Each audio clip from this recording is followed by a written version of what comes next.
400 of his ex-girlfriend's Facebook photos earlier today, panicked area man Adam Nuensing spoke to Onion reporters about his mistake. Damn it, I was just looking at one of Rebecca's Instagram photos that showed up on my newsfeed, and the next thing I know, I just liked every single photo that she posted over the last 4 years.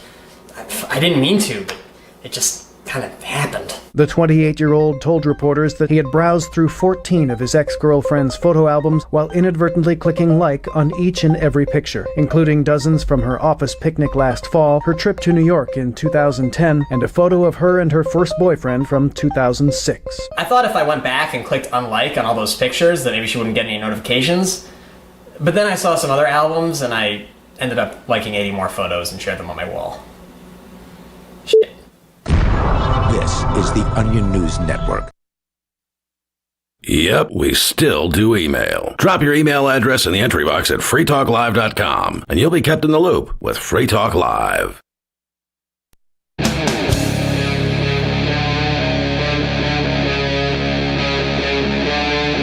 Free Talk Live.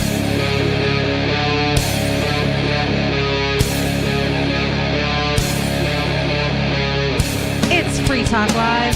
Talk radio you control. You can call in at 603-283-6160. Talk about anything you'd like. Tonight in the studio you have me, Lori. Riley. And Richie Rich. And we're going to talk about Gen Z committing fraud.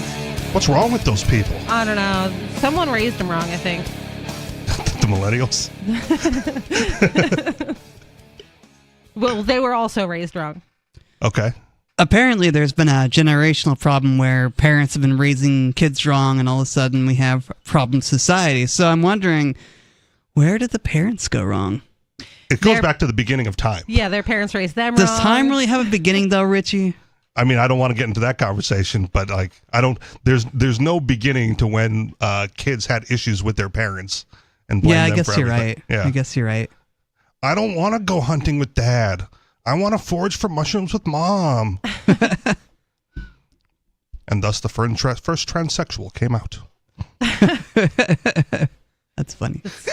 Toxic gender stereotypes. Yeah, Richie, way to go. Men You can toxic like, gender men stereotype, can like man. gathering No, I'm too. very chauvinistic. I don't know if you've noticed. If you haven't noticed, you're not listening to the show. Okay. I just don't care. Well, right. I mean, that's fine. You'll get all the hot takes minus the 7 words you're not allowed to say. That's good to know. That's good to know. So Gen Z, Gen Z. are we jumping right into it? We're jumping right into it. So disillusioned with the economy that they think it's okay to commit fraud. Wow. How dare they? Is there anyone not disillusioned with the economy aside from the ultra wealthy, right? Who like just don't care and they're in a different economy. I'm disillusioned with the economy, and Okay. Are you okay committing fraud? No. Have you ever Dumb. stolen a paperclip from work? I have not, actually. Dumb Okay. people Dumb people? are not disillusioned with the economy, probably. Okay. Really? Yeah. I mean, yes. Go on. People who Because they are- don't know, they don't pay attention, they're ignorant to because it. they're dumb. They're Because getting their welfare check. they're getting their welfare check and they're spending, it on tattoos and instead of real things. So Hookers, they maybe? must not care. Okay. They must not care about the economy because they're getting handed free money and they're spending it in ways that don't make any sense to better their lives. I don't know if I agree with you, Lori. I think they do care to some extent. They just want more money to afford things. like food. tattoos. No, like food. Yeah, like food. I see, you know how many people I see that are like on welfare and they have like their nails done and lash extensions and like lip plumper and tattoos all over them, and They're spending their money on that. It's the government money that they're spending on the food. I have doubts. The government's not giving them money for like lashes and nails and tattoos. I mean, they're giving them money to spend as you will. They just Yeah, they give you spend it like on a food. card. Yeah. You can't use it on everything. Well, so there's two different kinds of money that they give you. They give you food stamps that you can only use on food, and then they give you like a cash allowance of Okay. money, like a debit card All right. that you can just spend on whatever. You can just go to And the you think- ATM and take money out. When I got SSI, I didn't actually get a card. I actually got money deposited into my bank account. So Yeah, I it's mean- different for like it's on the same EBT card, like Yeah. welfare. It's on the same card as their food stamps, but they can use like there's two separate balances in there. One's cash and one's just food stamps. Okay. So there's a Okay. discretionary fund associated with it. Yeah, you can get cash, just Okay. like money that you can just take out and use however you want. I have to look into that. I need free money. Yeah, me too, man. Free I money's love the free best money. money. Okay to commit fraud. Each quarter, my company SIFT produces an index report to better understand the latest online fraud trends, including how businesses and consumers are affected, emerging fraud tactics, and how fraud impacts consumer behavior while making purchases online. For the past 2 quarters, we've seen a surprising generational divide emerge. Gen Z, born between 1997 and 2012, express more willingness than any other generation to commit digital fraud. Digital fraud. This is not a new thing. It's People not a new stealing. thing. No. It's just a new way to steal because everything's done online. Okay. People have been stealing since the beginning of people. Well, but as a generational group, right? They're saying that Gen Z is okay with it more than any other generation. Like your parents wouldn't be like, "God, no, it's okay. Just go ahead and steal it." If they're leaving it out and don't have anybody watching it, they're wanting it to be. You know what it's called? It's called shrink, and they just write it off for tax purposes at the end of the year. Not my parents, because they were boomers. Okay. And I don't know. So boomers weren't okay with fraud. I don't think boomers were so much steely in that way. They just stole like everyone's futures. That's quite an accusation there, Lori. Yeah, well, it's verifiable. I imagine so. And then, but I think the millennials they stole. You know, you wouldn't download a car. I wouldn't steal a car either. No, but I mean, I'm a like, pirate. I mean, like, that's what I'm saying. That the Yeah. video is for pirating. Like, oh, you wouldn't download whatever. You wouldn't steal Yeah. a car, but you'll download a video. Yeah. So, like, people have always been okay. Maybe not the boomers. Well, yeah, because in a different way. But people have always been okay with taking advantage of any system that Are you lets equating itself. piracy with theft? No, Okay. not really. But I think people did like 5-finger discounts, and there was a big thing when I was growing up. I didn't steal, but like a lot of people I knew were like, "Oh, if you steal from like Walmart, it's just a corporation. It doesn't mean anything." Yeah. Like that was totally fine with people. People had no problem with that. They'd Yeah. go in. I knew this girl. Buy I from lived mom in- and pop, steal from the corporations. Yeah, like I okay. knew this girl when I was in a foster home for a while, and one of the girls in the foster home, she's like, "Oh, I got to go to the shoe store because I need new shoes." So she walked in and took her shoes off and put them in a box and put on the new shoes and just walked out. Wow. Like it was just fine. So I think that people have always pretty much been okay with theft. Is that a learned behavior or is that a product of your environment? I don't Like if you're know. broke and you need shoes, you don't really have options if you can't afford them. You know. I mean, I was also in the foster home and I didn't steal. Okay. Like I stole Were you once. barefoot? No, Oh, okay. she wasn't either. All right. She was also not barefoot. Okay. Well, because she stole her shoes. Yeah. Well, she already had shoes though. She just took them. They were like kind of. She exchanged them. They were a little bit scuffy. She exchanged them for an upgrade. Yeah, for Okay. free. Yeah. You know. But like, I stole once when I was a kid. I stole $20 from my aunt, and I went and bought candy for my friends with like $10 with it, and then I immediately felt bad and started crying and told her what I did, and I never stole again. So I feel like nobody told me that like I should feel that way. I just, you know that stealing's not right.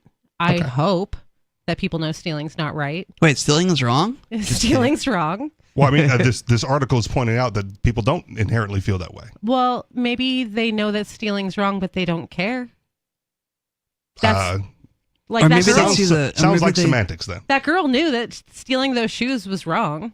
She still did Some it. people look at the corporations as stealing things from us because they're so wealthy and they're just charging higher and higher prices, so they don't see a problem with stealing from the corporations. Yeah. I mean, a co-host, Peakless Mountaineer, has made that case to me personally. I don't agree with that. Okay. Just because somebody has more money than you doesn't mean you get to steal from them. It's his explanation as far as the libertarian justification is that being a corporation, you've aligned yourself with the state. Yeah. And being aligned with the state, they are already stealing from you. And so it's justifiable to steal back. And the only reason not to do it is because you want to shop there again and you don't want to get caught. Yeah, but when you steal from the corporation, the prices go up for everybody because of the shrink. Yeah, and but- so you're technically stealing from you and everyone else and the corporation. The problem, no, you're stealing from everybody else. If you're Yeah. stealing it, like prices don't matter. You're getting it for free. Right, but you're stealing from everyone else that needs to buy the things because That's not their everyone's problem for gonna not steal. the problem I see with the whole idea of stealing from a corporation because they're aligned with the state is it's an illogical fallacy to claim that just because they're aligning themselves with the state, it's justifiable theft. I mean, yeah, so what? A corporation aligns themselves with the state. They're forced to in society because this gang of occupying people is going to threaten you if you don't. No, they're not. Well, I don't know if that's the case. They're not. You don't have to. You can start a business and not incorporate. Okay. You incorporate to get state protection against liability. Okay. Which means if you do something bad, you don't have to pay for what the bad that you've done. Mm-hmm. Right. And there All right. have been corporations where they do something so bad to society, and then they go like, well, this is going to cost a lot. Right. And then they file for bankruptcy. They close the corporation. They open a new corporation. They buy their assets back at pennies on the dollar, and like a fire sale, and they continue business under the new corporation, and all of their liability is wiped out because the state protected corporation that caused the damages no longer exists. Or they just call in daddy government and say, oh no, we're having a big problem from a thing that we did, that the consequences of our own actions have come to us. Please save us. And they do a lot of the time. Like, is it Delta that had all the planes just like falling apart in the sky and like United. people died? Somebody. Boeing. Boeing. All of them. Boeing's the plane manufacturer. They're with all United. falling apart. Yeah. So regardless, one of them went to the government, was like, well, we're being sued, for all this money. And the government said, no, you're not. It's fine. You're fine. We're Okay. not going to press any lawsuits here. They're absolved because they're so involved with each other, the government and the corporation, that if the corporation fails, then that's the government's problem. So they can't allow it. Sounds like you're making the case that it's okay to steal from corporations. I know, because then you're stealing from everybody else. No, only the people that are, you're only stealing from the people willing to pay. Yeah, which is most people. Okay. Sounds like a you problem. Right? No. The prices go up. Oh no, if I'm stealing it, doesn't affect me. No. Prices have no bearing on my decision to steal. Right? On your decision. I'm to getting steal. it for free I'm regardless. you are getting it for free for stealing, Yeah. but it's affecting everybody else that's not stealing. Yeah. How is that my problem? Well, if you want to be a good person, it's your problem. I'm stealing already. We've already established that Yeah, I I'm know. not a good person and I don't care. Okay, so that person is not a good person. Yes. So they should stop stealing. No, because they probably should moralistically, but Yes. if they're okay with it and getting away with it, there's no the externalities that you're describing affects everyone except them, Yeah. and they have no responsibility to anybody else nor the collective. No, I mean, it's true. Nobody has a responsibility to anyone else, but you should try to be a good person for your own self. Yeah. All you thieves, listen up. Yeah, Be a good person. This is the same argument normies make for paying taxes. Right? No. Yes, it's the same argument. No. When you don't pay your taxes, they raise taxes on us, and we're all made worse off. You have to do your duty. The billionaires ought to pay. Right? That's the same argument. Yeah, it is the It's same not, argument. because if you don't steal from them, that's not the same as me being stolen from with taxes. It's not the same. It's the same argument. It's not the same argument. It is. Because It's- with taxes, I'm being stolen from, well, they don't think so. They think it's your duty to pay. but they're wrong. And someone would say you're wrong for saying it's your duty to pay at the grocery store or wherever it is you're shopping. Right? No. It's functionally the same. I am exchanging. You're not paying your taxes, and therefore everyone else's taxes go up. No. They don't pay at the grocery store, therefore prices go up for everybody else. It's not the only same. people affected are those that voluntarily enter to pay the system, whether it's the IRS or the grocery store. It's not the same, because I am exchanging my value for goods or services from a store or business, whatever. I am not getting goods and services when taxes are taken from me without my input on what I'm getting in return. Well, you're getting something. It's just inefficiently allocated. So, but if I go to the store, I'm not going to be like, okay, I have $100, and they're going to be like, you're getting kale, and you're getting some oysters, and you're getting cheese, and you leave. I get to pick the things that I'm exchanging my value for. So it's not really the same. You're right. Okay, you're right. It's not the same, but it's the same argument that they would use. That's my point. It's a parallel, even though it's not the exact same thing. It's the negative effect of one who they see as being removing things from the system unjustly, right? And then the cost to everyone else within that system going up because of the one person not paying their fair share. I guess. I'm not really removing my taxes unjustly, though. I'm not giving them. Well, you're not giving it. And So it's not removed. I'm not taking away. I'm not giving. But that's not how they see it. Okay. Well, they're wrong, though. Okay. So that's they're fine. free to be wrong, but Yes. that's the argument they make. Okay. But then again, states make silly arguments from time to time, so there is that. So do libertarians. In Q4 2023, 42% of Gen Zers admitted a willingness to engage in first-party fraud, where they dispute purchases with their payment provider despite the purchase being legitimate. This was significantly higher than any other generation, and the next highest was millennials, with only 22% admitting to engaging in first-party fraud. This quarter, we discovered that 33% of Gen Z respondents either know someone who has participated in payment fraud or have done so themselves. Again, these rates are much higher than other generations. Is it just because they can't afford anything? I mean, the headline was that they're disillusioned with the state of the economy. So I don't know if that's the same thing, though. Disillusioned means like they think that it's You think it's crappy not and working. don't think it's going to work for them, so they justify theft. right. But like Yeah. if they're doing it literally because they can't afford to live, that's a whole different scenario.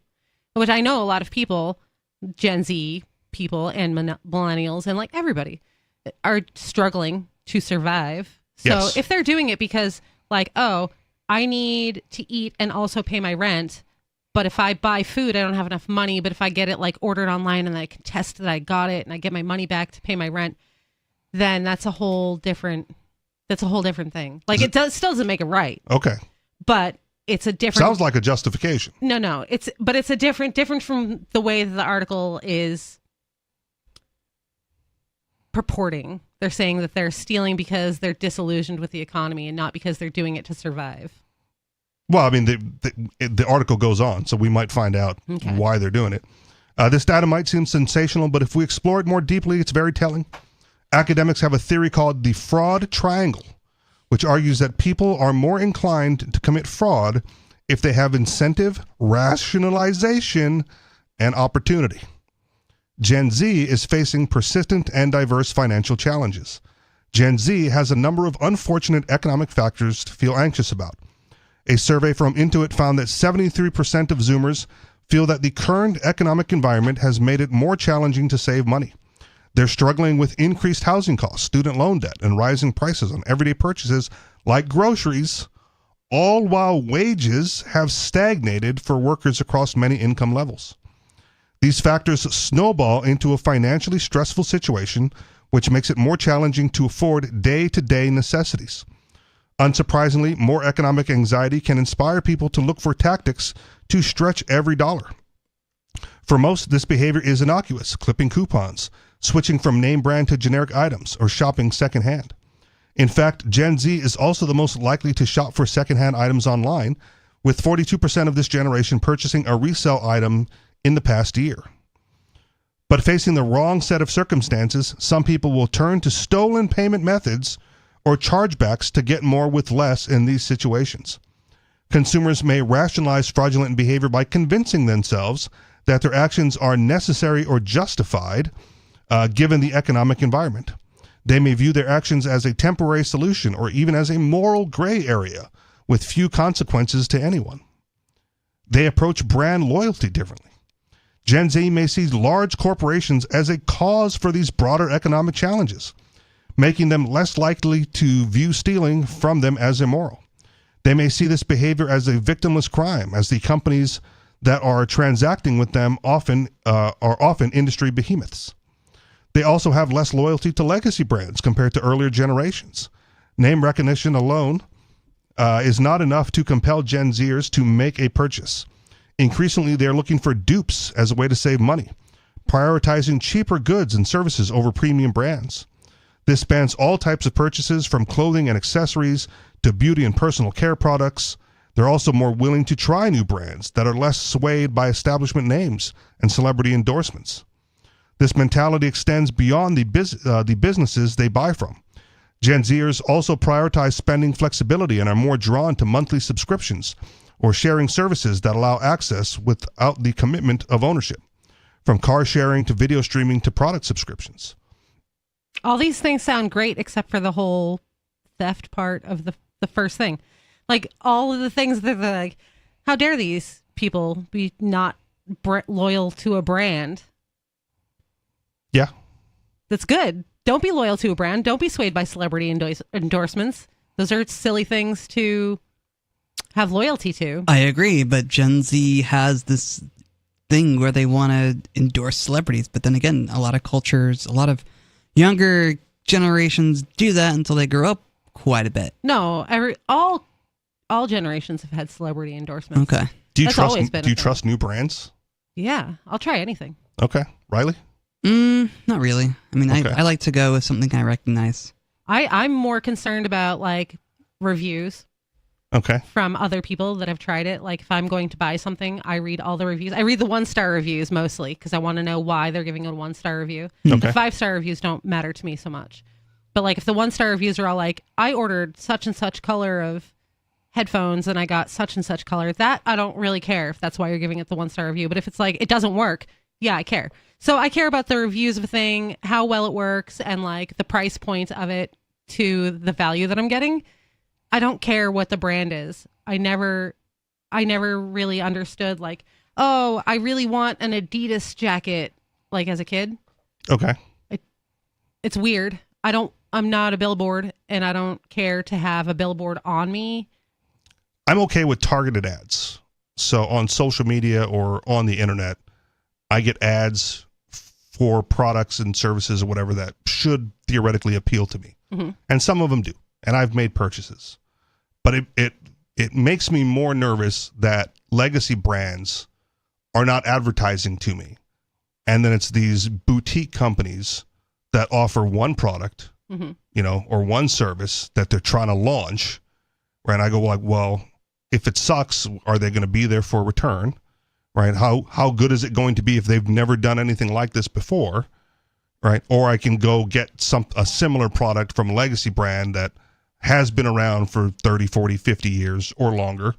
Right. Founded in 1882. Yeah. Right. Like, oh, they've been around. Like, they know that this is going to be good, or at least of some quality that's acceptable to me for the price. Mm-hmm. Right. Or I take my chances, and it's hit and miss. Right. I've paid for garbage and go like, oh, that was worthless. Mm-hmm. And I've gotten fairly good deals, right, on new products that have been launched. I have a problem with like pulling the trigger on a purchase. I'm extremely frugal. And so like, I will, if I need something, I will shop and shop and shop and shop and like put things in my cart and take things back out and like read the reviews all the way through all the bad reviews to figure out which is my best option before I buy anything. And I've done pretty good. Okay. I don't end up with garbage very often. Well, that's good. But have you backed a Kickstarter? No, I have not. Okay. No. Riley? I have not either. All right. I backed several, and again, hit and miss. Yeah. Yeah, that's different. That's like a brand new, nobody That's has what I'm any saying. idea. Yeah. I don't think I'd buy from something totally unverifiable. It's Free Talk Live, 603-283-6160. More coming up.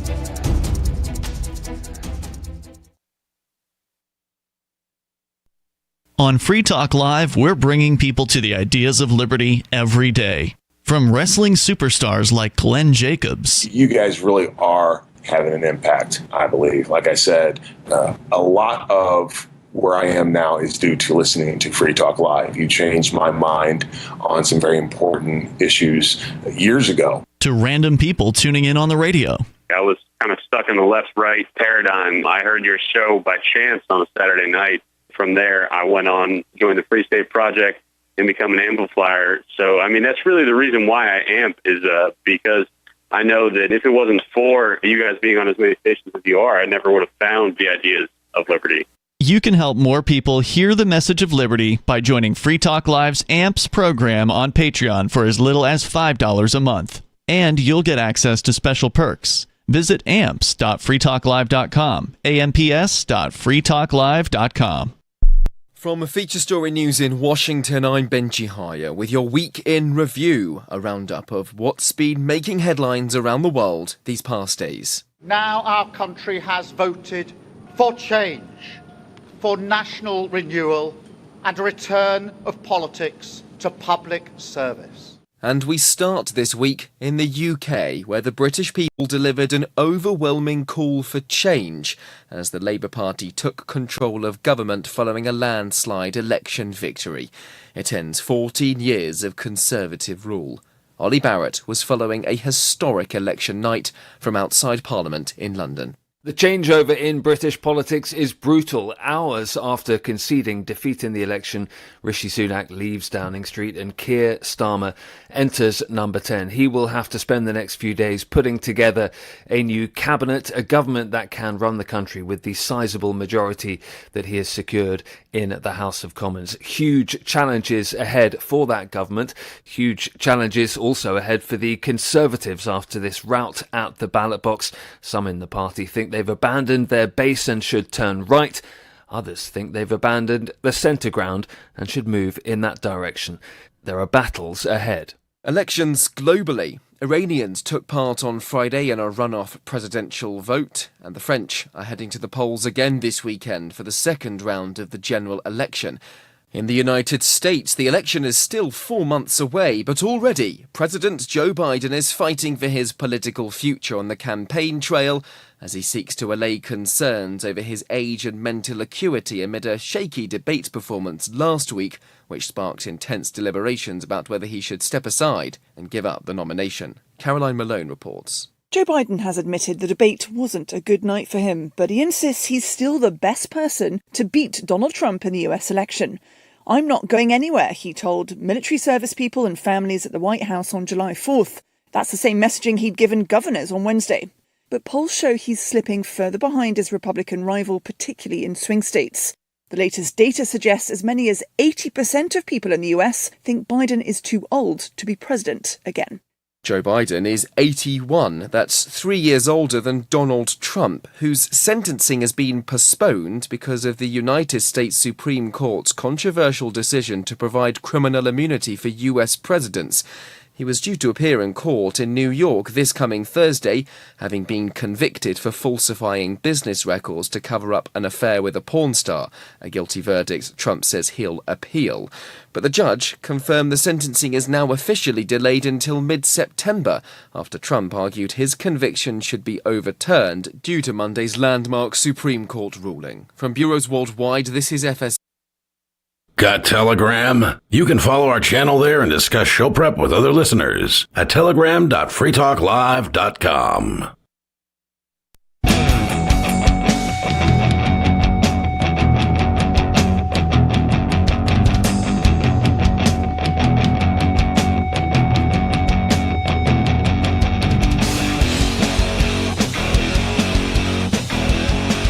It's Free Talk Live.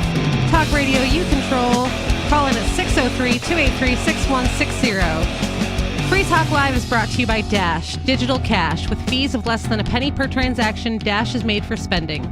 Dash is one of the oldest cryptocurrencies and is widely available on exchanges, including the decentralized Maya protocol and in multi-crypto wallets. Thanks to the Dash DAO for sending us 32 Dash per month for this sponsorship. It's easy to get and use Dash. You can learn more at dash.org. That's dash.org. And with you, you have me, Lori. Riley. And Rich. We are going to go to the phones. We have an unscreened caller. I think I know who it is. Who is it? Unscreened caller. It's Skeeter. You don't say. It's your boy. Hi, Skeeter. The steward of Free Talk Live. The evolutionary capitalist little Skeet. Hey, yeah, because you guys are incompetent, right? Some of them. But yeah. Rich... Rich is not only a sexist, but he's a closet racist too. And am I in the closet? Some theft is. I should have removed the closet part, huh? Okay. And some theft is selected for by evolution. and is part of an overall supreme evolutionary stable strategy of society. Profit, even in its imperfect form, is the supreme moral theory and the only one consistent with capitalism and, more importantly, evolutionary game theory. Profit, the non-aggression principle, can resolve all potential problems of human behavior, especially when evolution evolves money into reputation and eradicates privacy when all externalities will be internalized. Profit can measure objective value, Rich. Law is meant to correct for the imperfection and externalities of money, namely privacy. When money evolves into its perfect form of reputation, you will see a resolution in efficiency, a revolution in efficiency. Profit analysis through game theory is how I know all the weaknesses of the Austrian school and anarcho-capitalism. And Krebs falsely believe money printing is wrong because it is theft. Let me show you the profit analysis here. Go on. And they think that it hurts the economy by raising prices and giving false interest rate signals, right? But money is neither. Money does neither. Money printing is neutral. Money printing can cause deflation. It's the unprofitable projects that it's used to fund that creates inflation. You guys need to realize that. So you see, the problem here is not the theft in money printing, and it's not, right? If you use this rich, stupid analogy of IP as theft, then money printing isn't theft either, because you don't. But anyways, you see that law was meant to correct for. I'm lost here. Oh, it's because we didn't interrupt you and you were yelling anyway. We let you just keep talking and it just didn't. It just ran out of steam there. Yeah. What pick one that you want me to comment on, Skeeter? But the most important thing that profit can do is determine what should be property, unlike Rich's stupid, incomplete theory of what property is defended, right? I thought you had promise, Rich, when I first heard you talk about that. Yeah, because we agreed on that part of it. That's the easy part. That's only 1/3 of the solution. No, that's the whole solution. To identify what property is. Everything else beyond that is like a plus to the theory. What you just did was identify what property is. It's just a positive. Well, normative is a subset of positive, but you just identified what property is. You don't identify the hard part, what property should be, and that's where profit comes in. Oh, I don't care what property should be. I don't care about theoreticals. Human action and praxeology is a study of what is.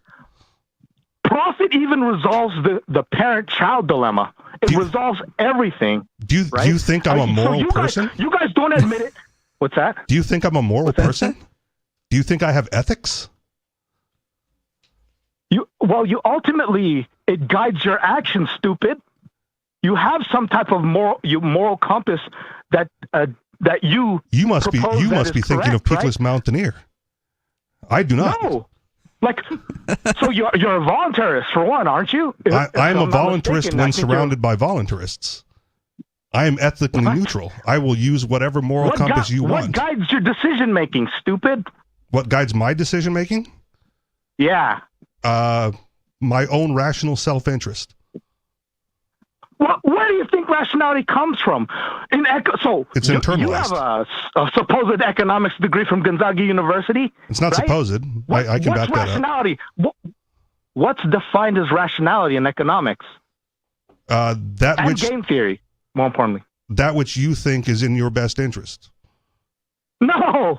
This is the Austrian schools. I'm talking about what they teach you in class. No, I forgot all that. It's profit maximization, stupid, and it's not subjective, right? So Robert Reich was right? Not everything is done for profit maximization. That's why we have charities. If you're basing everything on profit maximization, you leave out an entire segment of the economy that is not seeking profit. Before, right? Communism existed before, right? What did evolution do to that system? Pushed it further out into the future. Do you see non-profits dominating the corporate sector? Are most firms out there non-profit? It doesn't matter whether or not they're most of them. The fact that they exist. Yes, it does. It shows. It shows what's sustainable, right? And they're only nonprofits are because of tax sustainable. breaks. Nonprofits have been around for decades. No, they're not. That's why they're in the far minority. Number one. Number two, But they're the Red sustained by Cross is tax breaks. huge. Because The there's tax YMCA is breaks. huge. People donate to them to get tax breaks. You remove that, and they're in the vast minority. You don't. That's not the that only shows reason that people they're go- donate they're- to them. They would go. Not only are they going extinct with tax breaks, but they go extinct in a. There are people that a donate to true cancer market. charities because they've experienced either Let me themselves ask you- or let me with ask friends you, and Rich, family like, that have what had do they cancer and they produce want for to seek a society? cure. How do you think goods are allocated in society? How do you think this is how the market knows where to allocate water, food, and even defense for property? Huh? It's through profit. It's the profit incentives that drives the private sector. It's not these nonprofit organizations that are bastards from tax breaks. Well, but you from said tax everything law. is profit, and I'm suggesting that it's not. And the fact that we have nonprofits. No, I'm suggesting everything should be profit. That's a different claim. I'm not Well, that's saying. fine. You can suggest what should and be the all ones you that want, aren't. but that's not what is. And game theory. And that's and the because And no one's going practicality to is listen the to study of Skeeter what because is. he's rambling on the radio. And because you're ignorant about the frontiers of the progress of real economics, which is game theory, right? Game theory shows that Why do you suppose these I'm things will ignorant go of that? extinct. They offered a game theory class at Gonzaga, and I took it. Oh, you took it? Then why are you so stupid? I'm not. I don't know. Well, you didn't. Well, there's That's your another- judgment, there's which is a- fine. You're free to have that opinion, but you're wrong. It shows that, you keep perpetuating this lie that money printing is theft or money printing causes false. I never price said money signals printing or is raises, theft. Money price printing. inflation.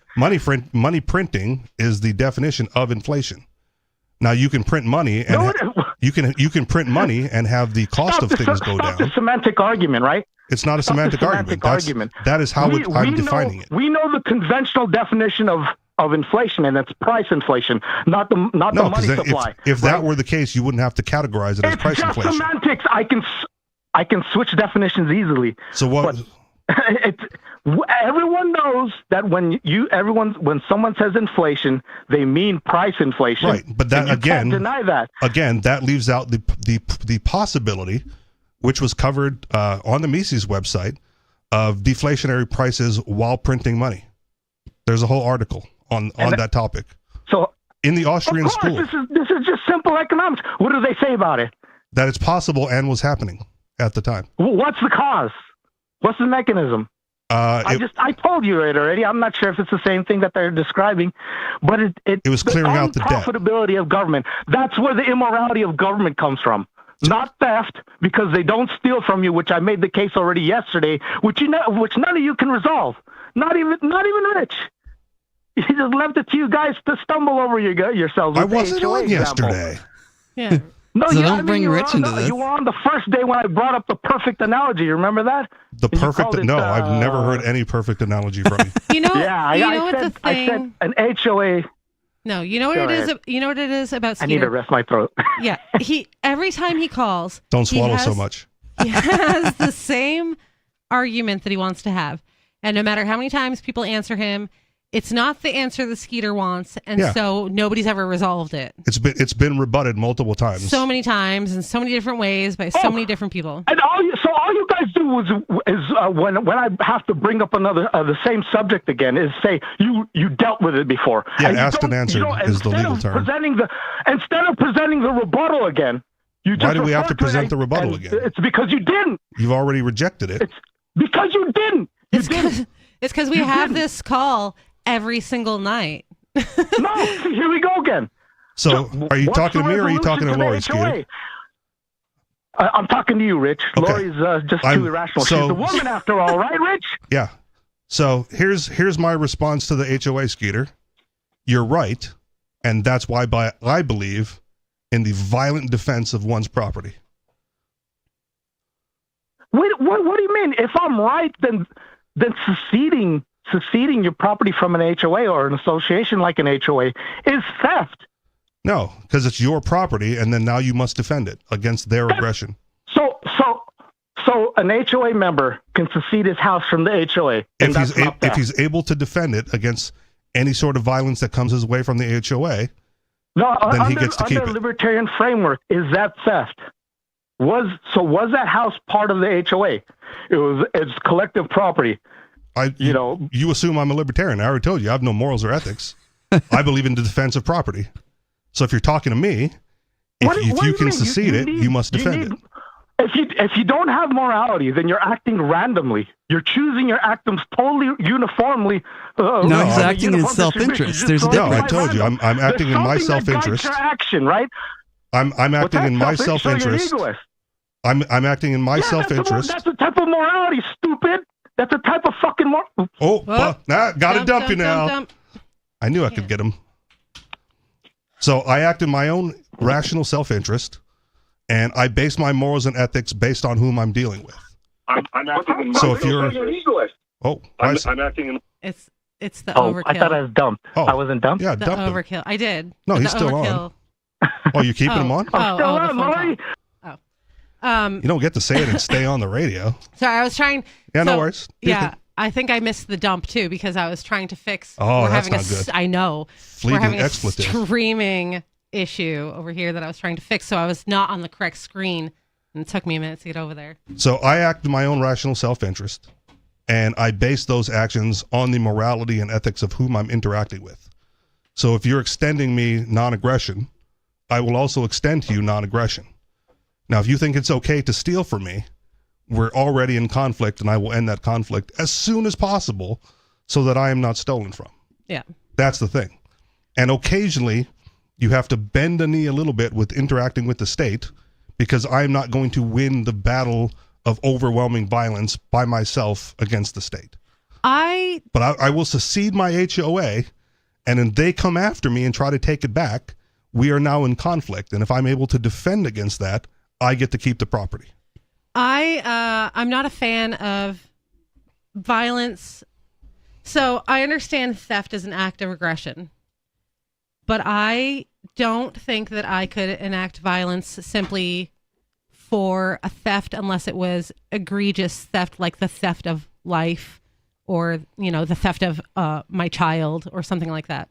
If somebody's just stealing something from me, They steal the tomatoes from your garden. It's I'd be okay. like, please, yeah, it's probably fine. Okay. Go ahead. If they steal all the tomatoes from your garden and you don't have anything I'm left going to to build eat. a fence. Like, I don't know. I can't equate hurting someone with the loss of some tomatoes. Okay. It just doesn't make sense for me. Absent the state, you will be victimized. Probably. The only thing protecting you from that, with that mentality, is state aggression No, I against have everybody. a husband. He'll do the aggression. Oh, okay. Yeah. Then that's your defense agency. That's my defense agency. And I'm fine with that too. Yeah. I don't care who you contracted to. Yeah. I couldn't Sometimes it's personally do it, partnership. but like I have I have someone to do it for me. That's why people call the police, because they don't want conflict on. They don't want to enter into conflict on their own. They have a guy for that, and the current guy for that is the police department. I feel like that was like that's one of the useful things about coupling is we're just not very aggressive usually, and men are much more capable of violence. And that's kind of your role in the relationship. Yeah, is to do the violence. I'm fine and with do that. the protecting.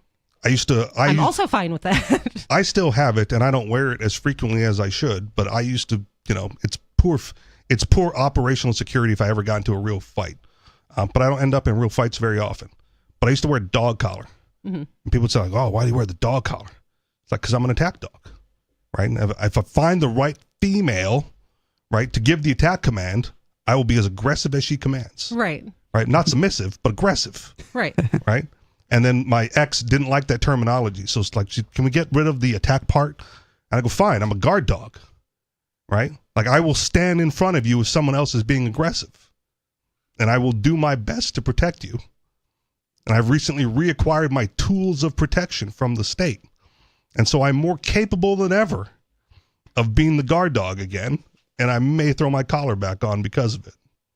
That's it's kind of the role of the man. It is. You're absolutely right. People are against that like the traditional role. Of course they are. Like They the want to man be and the woman. the big bad feminists in the room. We don't need no man, but they always run to men for protection. Or the bear.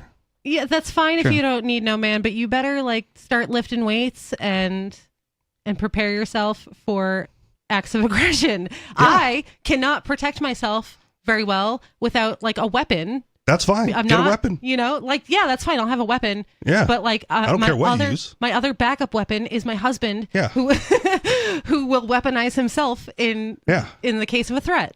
I mean, I don't want to, I don't want to like dox you or anything, but you're here and I don't see him. Yeah, no. And you've got to get from here to him. Yes. And anything can happen in between, and you ought to be prepared for that. I don't have to get from here to him. He picks me up. Okay. All right. Yeah, I have to get from that door to my truck, which is like, Okay. Fair enough. 15 feet. Yeah. All right. It's a short walk. Yeah. Fair enough. I told you earlier, I don't go anywhere without Stu, except for like here in the studio. Okay. That's it. I don't even drive. Is that by choice? That's by choice. Okay. Yeah. That's fine Yeah. to have that choice. I would still be prepared for an eventuality where that wasn't the case. Yeah, that's what weapons are for. Like Yeah. I watch true crime and it makes me insane. Like, so I have like the constant head on a swivel mentality. As you should. Yeah, it's a little bit much though, because like everything I do, like if he's asleep or he's not home or whatever, I'm like, oh, what would be the best weapon around me? Like in every scenario where whatever I'm doing in the house, I'm like, what is the thing near me? If somebody busts through the door right now, what am I going to hit him with? Yeah, and that's fine. I mean, you don't have to be Jason Bourne, right? But situational awareness is a big deal for self-defense. I feel like you should probably If your pretend nose you're is Jason in your Bourne. phone, like you're a victim in waiting. Yeah. Oh, yes, definitely. Yeah. Your nose should not be in your phone most of the day anyway, unless you're actively doing something useful. Walking through the parking garage, I say that, but I'm a guy, so I don't really fear much when I'm out by myself.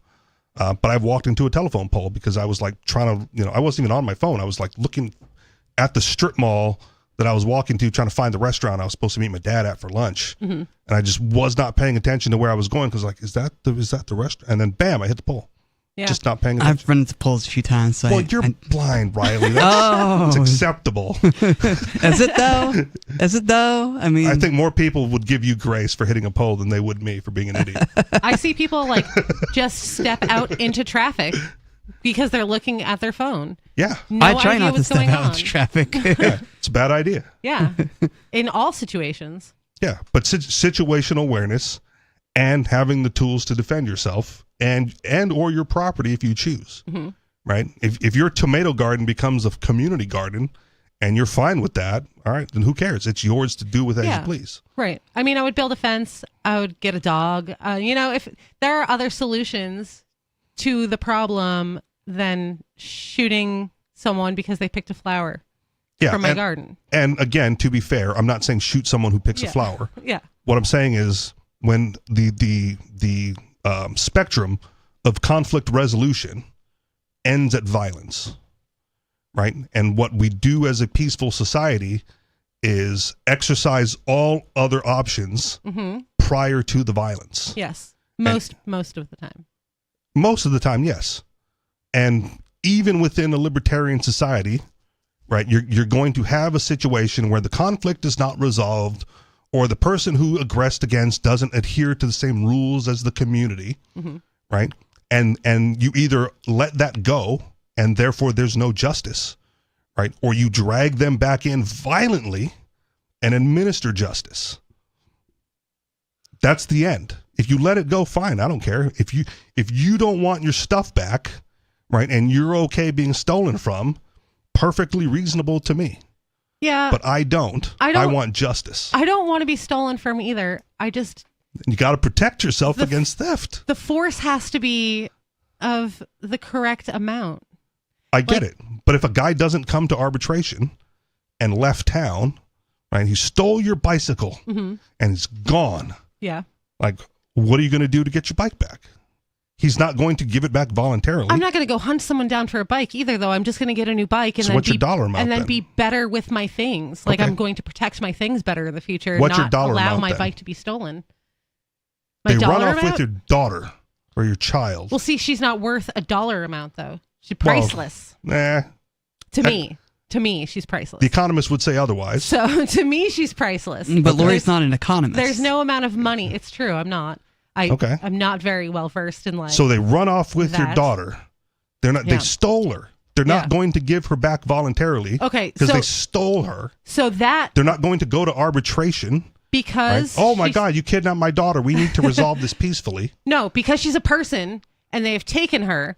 I have to believe that their intention is to kill her. I have Maybe. to believe Okay. that if they take her, that they're prepared for ultimate violence, and so I'm going to meet that with ultimate violence. Okay. So, but that's But that's what I'm anything saying, it other has than a to be- human life. If they take your dog, you get a new dog. If they If they your take car, my you get a dog, new I'm going car. to probably try to get my dog back, but I'm not Okay. going to kill somebody for a dog or like even shoot them in the kneecap or punch them in the mouth for a dog. It's a thing. Dogs they're not people. Yeah. They're property. And Yeah. That's what theft is. Yes, Okay. right. So but a person's not property. So that's Okay. not it's theft, but it's not like stealing. It's Okay. you're putting that person at risk of violence All is right. what you're doing. So but like So a I go thing, back to just pay your taxes then. my things, if somebody steals it, it's partially my own fault for allowing it to be stolen. Okay. So you should protect your things better. And also yes, there's a monetary amount that would incur violence back. It's not a tomato and it's not a bike. It would The have government to be, steals 30% of your income. See, that's a revolution. That's a whole different thing. That's not a tomato. That's not a singular tomato. Is that the dollar amount? I don't know. Clearly not. Right? I mean, I don't maybe, see you going out to get back. Maybe it should be. You talk about it on the radio, I but don't no have a one's job. doing anything about it. I don't have a job, so Okay. I don't pay any income tax. Okay. But if you So- did, If I did, would you be filing taxes? I'd just quit my job and I'd find another way to support myself. Okay. So, So that's one way to avoid taxes is Yeah. just not generate any income. I mean, you generate worth, but you don't generate like a paycheck.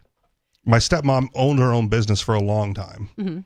And she said, one of the ways I get around taxes is I just barter with people. Mhm. And so I had to show her the part in the tax code where it says, like, for barter, you have to declare the retail value of the barter and then pay your taxes on it. Like, it's not a way out. Then cryptocurrency was introduced, and what did all those people do? They begged for regulation on how can I do this on my taxes, and they got it. Well, when you beg for a government to do something, they'll sure do it for you. Right, but there's nothing that the government won't take from you if you volunteer it to them. True. That's true. 603-283-6160. Call in, join the conversation.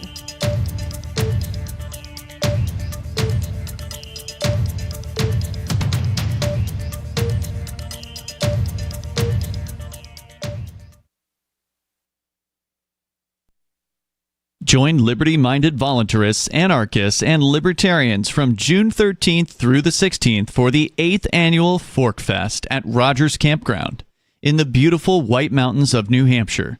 Fork Fest is a fork of the Porcupine Freedom Festival, which has sold out in recent years. Fork Fest happens the weekend before the Porcupine Freedom Festival. Fork Fest is decentralized, which means that there's no ticket cost and no one is in charge. All you have to do to join the fun is reserve your camping site, RV site, or motel room with Rogers Campground for June 13th through the 16th. You can find out more at the unofficial website, forkfest.party. You can also connect with other attendees on the Forkfest Telegram and Matrix chat rooms, as well as the Forkfest forum. You can find links to those at forkfest.party. We hope to see you there June 13th through the 16th. Forkfest.party. My name is Jacob Hornberger. I'm president of the Future of Freedom Foundation, which Congressman Ron Paul awarded for having an outstanding freedom website. Write us at fff@fff.org, and we'll send you a free 3-month subscription to our monthly journal of libertarian essays and our booklet, Economic Liberty in the Constitution, which George Mason University economics professor Walter Williams praised in a recent column. That's fff@fff.org. What if you want to hear the latest episode of Free Talk Live, but all you have is your phone, you forgot to download our archive, and you have no data connection? You can call our Listen line at 641-793-0191. That's a long-distance number, so you may incur charges. If not, listen as long as you want. 641-793-0191. The Free Talk Live Listen line, 641-793-0191. You're listening to the live edition of Free Talk Live. Hour number 2 is next after the news here on the Liberty Radio Network at LRN.FM. From Feature Story News in Washington, I'm Benji Haya with your Week in Review, a roundup of what's been making headlines around the world these past days. Now our country has voted for change, for national renewal and a return of politics to public service. And we start this week in the UK, where the British people delivered an overwhelming call for change as the Labour Party took control of government following a landslide election victory. It ends 14 years of Conservative rule. Ollie Barrett was following a historic election night from outside Parliament in London. The changeover in British politics is brutal. Hours after conceding defeat in the election, Rishi Sunak leaves Downing Street and Keir Starmer enters number 10. He will have to spend the next few days putting together a new cabinet, a government that can run the country with the sizable majority that he has secured in the House of Commons. Huge challenges ahead for that government. Huge challenges also ahead for the Conservatives after this rout at the ballot box. Some in the party think they've abandoned their base and should turn right. Others think they've abandoned the centre ground and should move in that direction. There are battles ahead. Elections globally. Iranians took part on Friday in a runoff presidential vote, and the French are heading to the polls again this weekend for the second round of the general election. But in days prior, candidates and activists were physically attacked. Ross Collins in Paris. Prisca Thévenot, an MP for Emmanuel Macron's Renaissance Party, was putting up election posters with her team when a group of people attacked them on the 3rd of July. On Friday, the Interior Minister said that at least 50 people had been subject to aggression ahead of the second round of the general election on Sunday. Some 30,000 police officers, including 5,000 in the capital, will be on duty on the 7th of July to try to respond to any unrest, which some politicians fear would break out in the case of a far-right victory. In the United States, the election is still 4 months away, but already President Joe Biden is fighting for his political future on the campaign trail as he seeks to allay concerns over his age and mental acuity amid a shaky debate performance last week, which sparked intense deliberations about whether he should step aside and give up the nomination. Caroline Malone reports. Joe Biden has admitted the debate wasn't a good night for him, but he insists he's still the best person to beat Donald Trump in the US election. I'm not going anywhere, he told military service people and families at the White House on July 4th. That's the same messaging he'd given governors on Wednesday. But polls show he's slipping further behind his Republican rival, particularly in swing states. The latest data suggests as many as 80% of people in the US think Biden is too old to be president again. Joe Biden is 81. That's 3 years older than Donald Trump, whose sentencing has been postponed because of the United States Supreme Court's controversial decision to provide criminal immunity for US presidents. He was due to appear in court in New York this coming Thursday, having been convicted for falsifying business records to cover up an affair with a porn star, a guilty verdict Trump says he'll appeal. But the judge confirmed the sentencing is now officially delayed until mid-September, after Trump argued his conviction should be overturned due to Monday's landmark Supreme Court ruling, which also means a trial into his alleged attempts to overturn the 2020 election is further postponed. In other news, Hurricane Beryl continues to barrel its way through the Gulf of Mexico, having wreaked devastation and caused casualties in the Caribbean.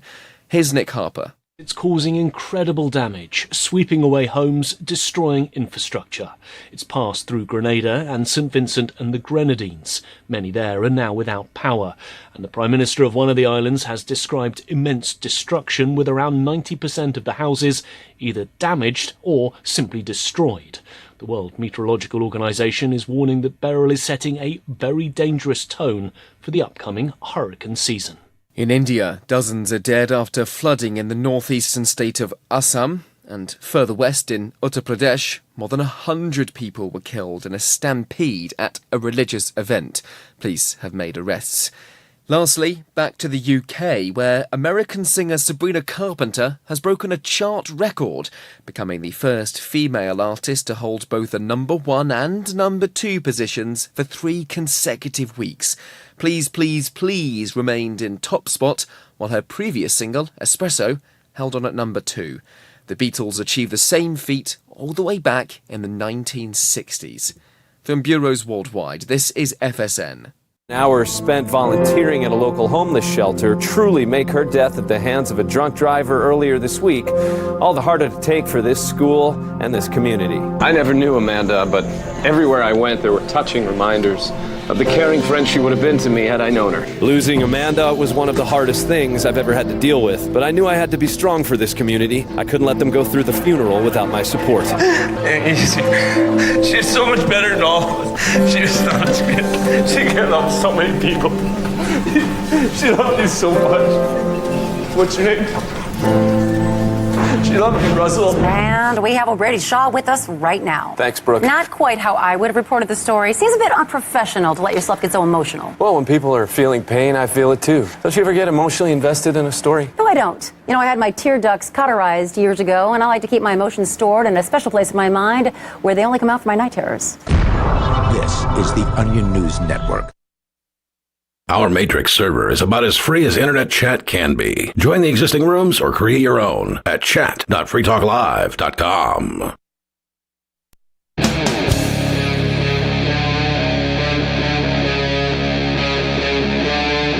Free Talk Live.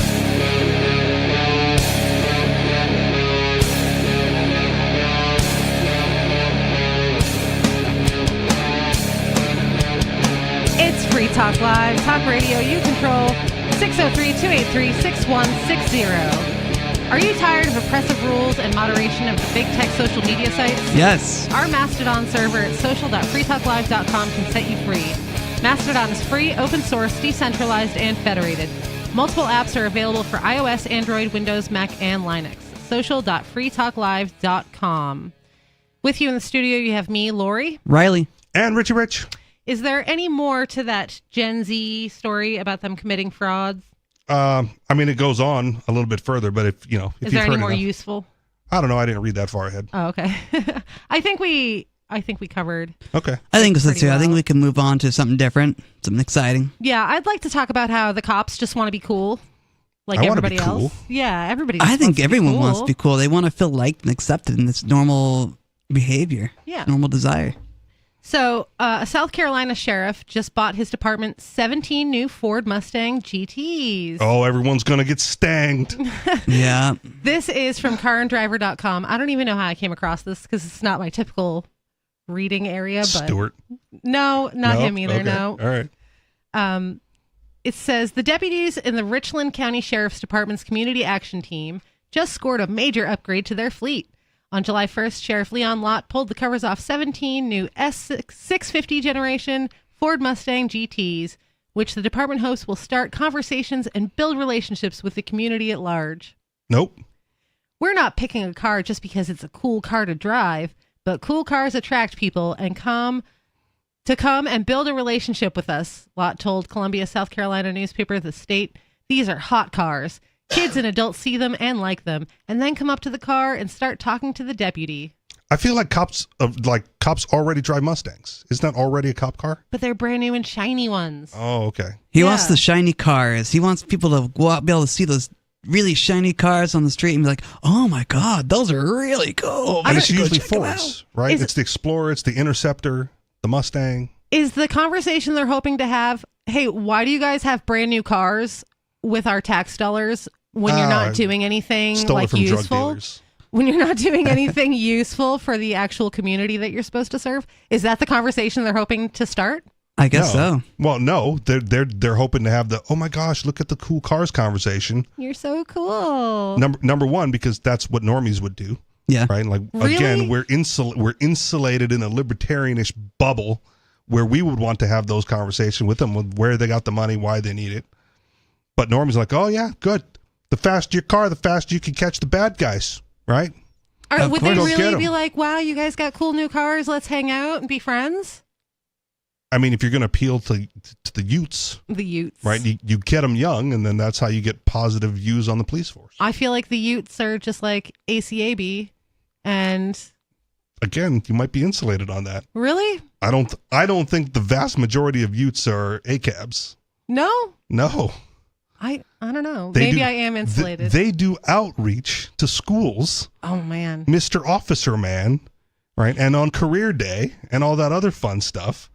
And look at all the positive things the police do in the community. yeah, very positive. We had cops come to our school for like the DARE program, Yeah. and all the DARE program made me do was be like, wow, some of these drugs sound cool.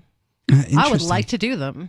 See, I guess for me, I don't know if I was in part of the DARE program, but definitely we had drug-free weeks in elementary school. So I got it in my head early that drugs are bad, but yet here I am enjoying cannabis every once in a while. And I'm generally a drug-free DARE graduate. Like the only cannabis that I've used is like THC and CBD oils.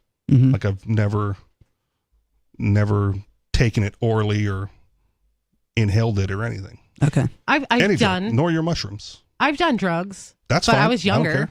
I don't do them now, but like Well, you would be considered doing a drug because you're smoking cigarettes. oh, and I drink coffee. So I do those drugs. Okay.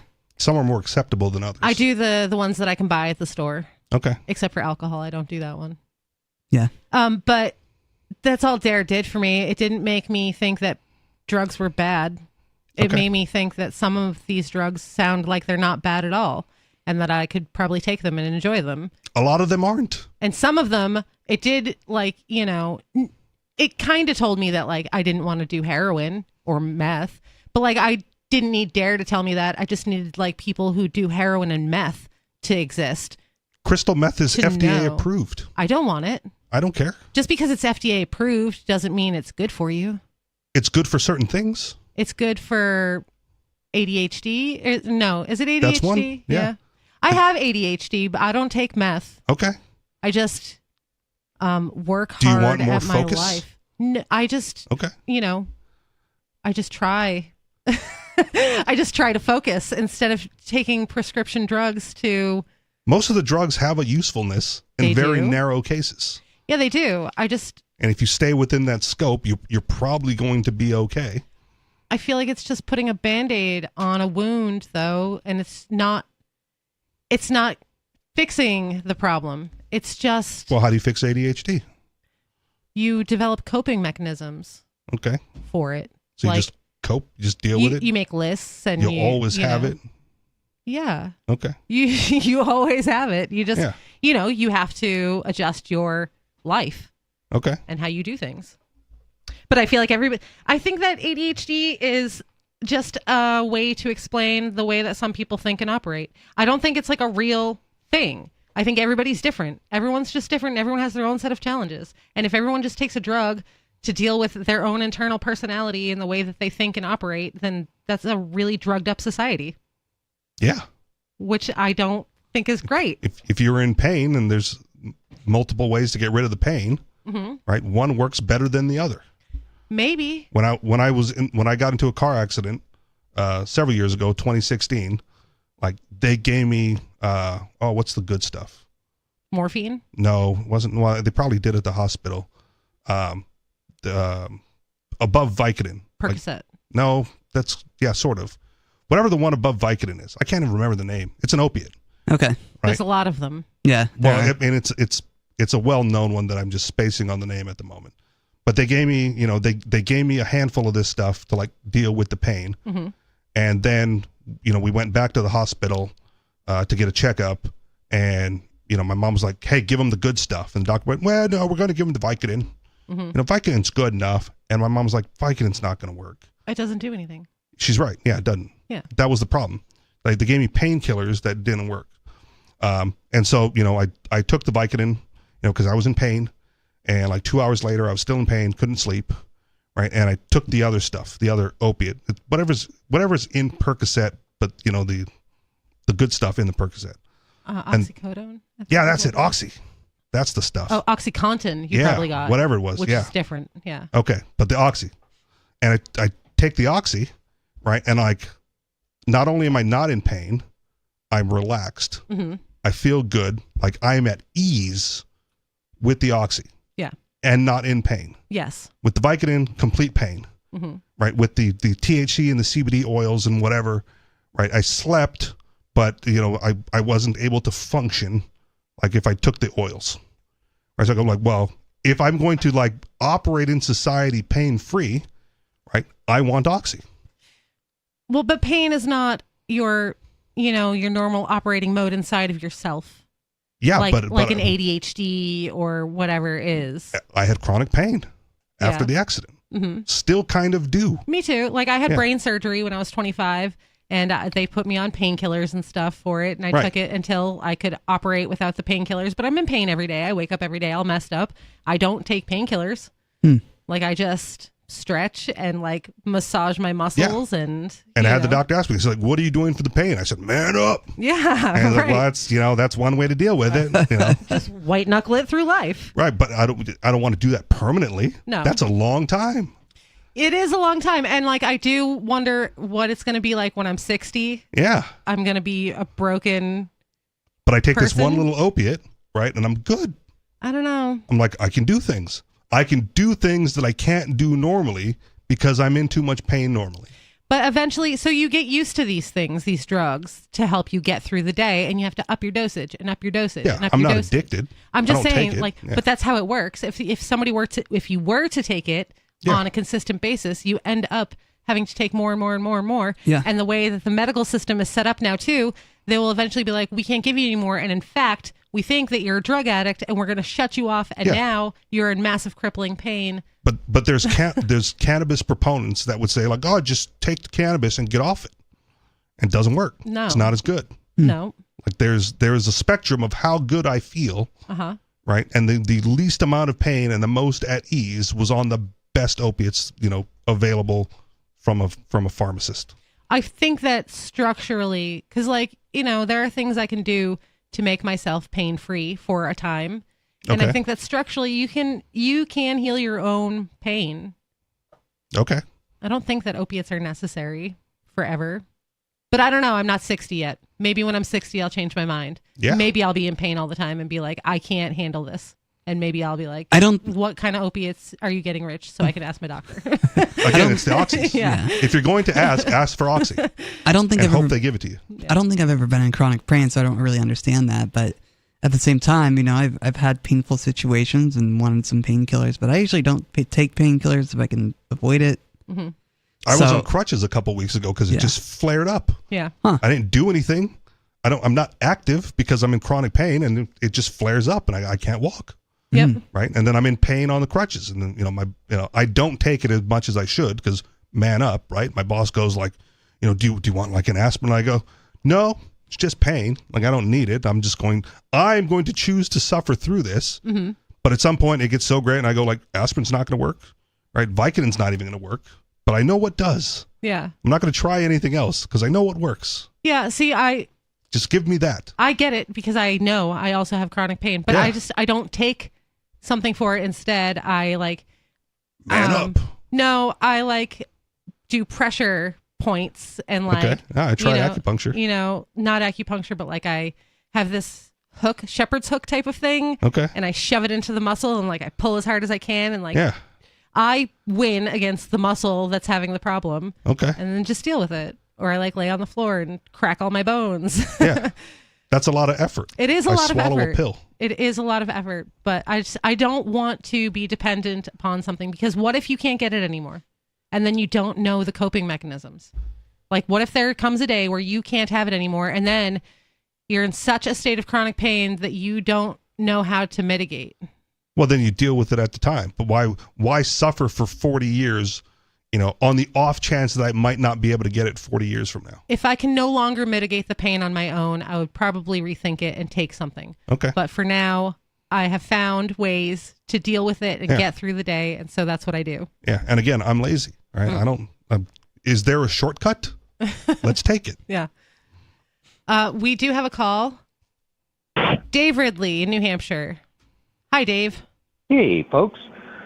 I have an update for you on a New Hampshire / Massachusetts gun case. Okay. Okay. Is this the bear arms case? Yes. All right. Excellent. Not his case personally. Okay. He's interested. He's been following it and posting about it. Does that make Okay. sense? Go So on. what's I may happening- have gotten the email, but I didn't read through it, so enlighten us all. Yeah, tell me if I'm just repeating something you've already reported, but 6 New Hampshire state reps have filed an amicus brief in the Massachusetts Supreme Court on behalf of a New Hampshire resident who was arrested for having a firearm. Is that the guy who went across state lines? Was that the Well, deal? he's from Rochester, I know that, but I don't know exactly what. I think he was driving. Yeah.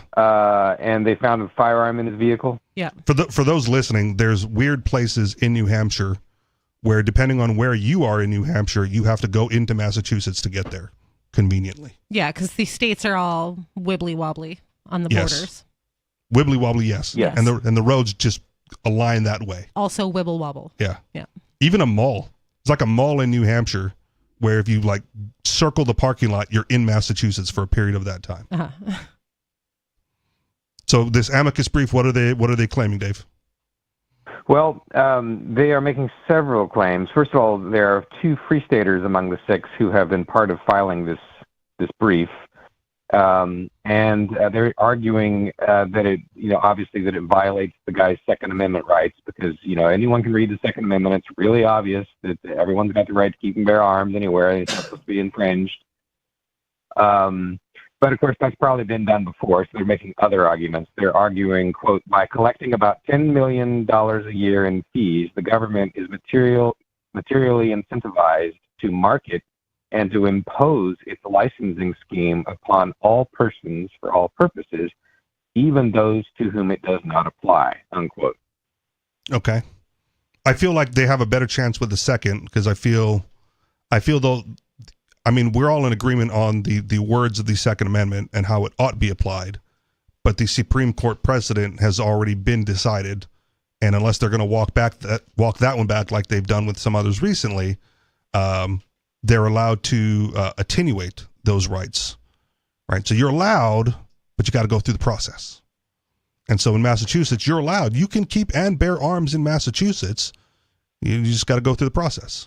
Doesn't Massachusetts make it absurdly difficult? Yes. Okay.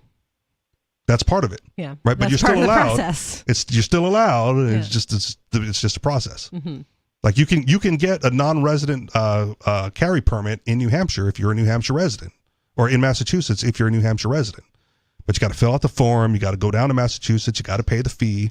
So in other gotta words, you have the renew it. right to keep and bear arms if you get a stranger's permission to do so.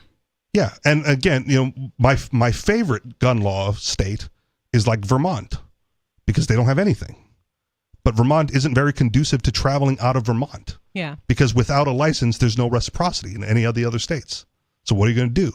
You can't even do that. You have to go to all the other states and get non-resident permits if you're a Vermont resident and you want to leave the state with your firearm, depending on where you're going. They have no gun laws whatsoever in Vermont? There's no carry permit in Vermont. There's no permit you can acquire in Vermont. It's just constitutional carry. Nice. Like from the get-go. Cool. And it's the only one. But it hurts Vermont residents who want to carry outside the state. Yeah. Because they can't get a permit. Dave? Nothing else to add. You can find out more about this case at forum.shiresociety.com. All right. Thanks for the call, Dave. Mm-hmm. He does great work. Yeah. Like if you're a Vermont resident and you're carrying like through New Hampshire, you're fine because New Hampshire doesn't require the permit. They offer one. And if you travel into Maine, I think Maine, you're fine as well because depending on your age and what you're carrying, you're probably okay. Don't quote me on Maine. I don't remember exactly what the Maine is almost there, but not quite on certain things. New Hampshire, you don't need a permit for open carry, do you? You don't need a permit for concealed carry. Oh. They offer one. Oh, okay. They offer one so you can get reciprocity in other states. Okay, so you can get one, but you don't need one. You don't need one. Okay. Yeah. Well, but Vermont, you can't even get one. So if you're traveling from Vermont somewhere else, like Like for the New Hampshire permit's good in certain states, right? If you get New Hampshire, Florida, and Utah, you're pretty much covered everywhere. Yeah. I think those are like the big three, right? Because each state offers their non-resident permit, and then you have reciprocity with the states that they have reciprocity with. Okay. So then you're free to carry within the law in those states. Except for in Massachusetts. And that's part of the problem, right? And in Massachusetts, it's different. Yeah. In New York, it's different. In New Jersey, it's different. There are certain ways that you can go through those states if you are traveling, and it's a federal guideline, and the officer who pulls you over is not going to know what the federal guideline is.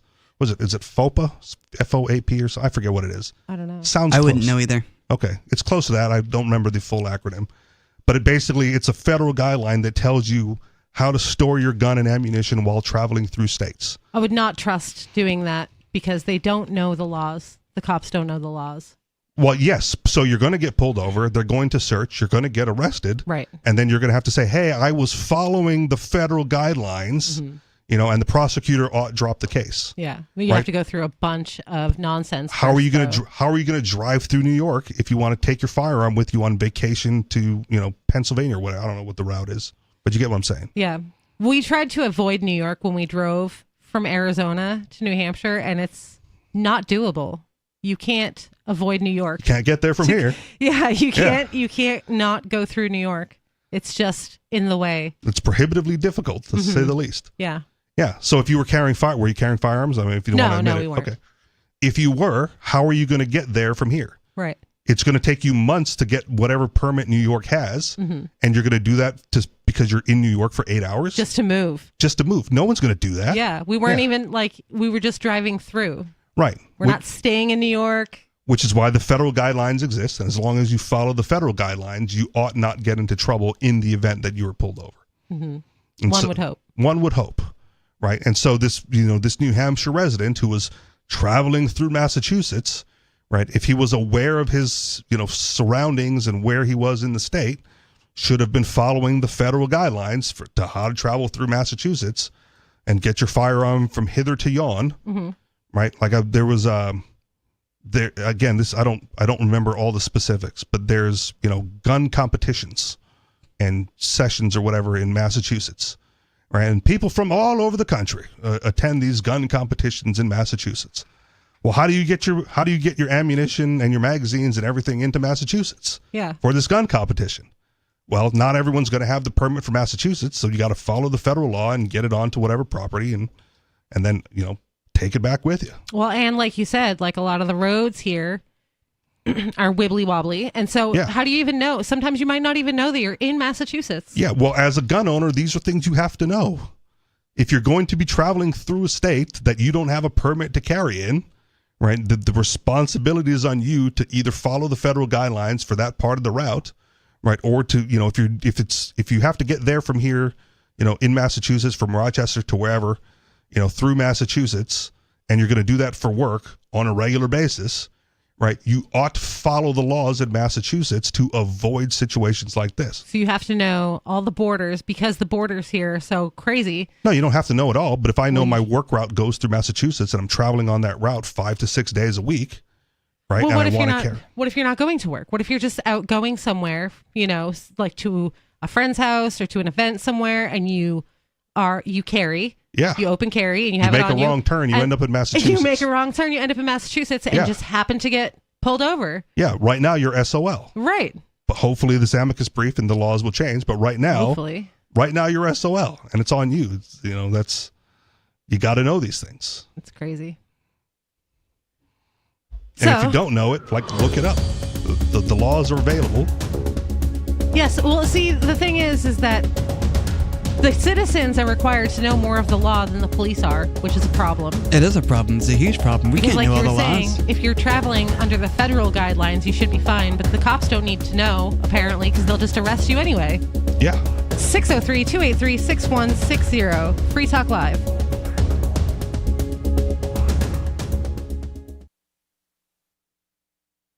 We have some good news. The indictments against Ross Ulbricht in the District of Maryland were dismissed with prejudice, meaning they can never be refiled. This is especially good because those indictments contain the only charge ever made that Ross engaged in murder for hire. This was a serious allegation that Ross Ulbricht denies. It was never prosecuted or ruled on by a jury, but was trumpeted by the federal government and the media as if it were proven fact. The Maryland court held these indictments for almost 5 years, poisoning Ross's case and leaving him under a cloud of unproven allegations.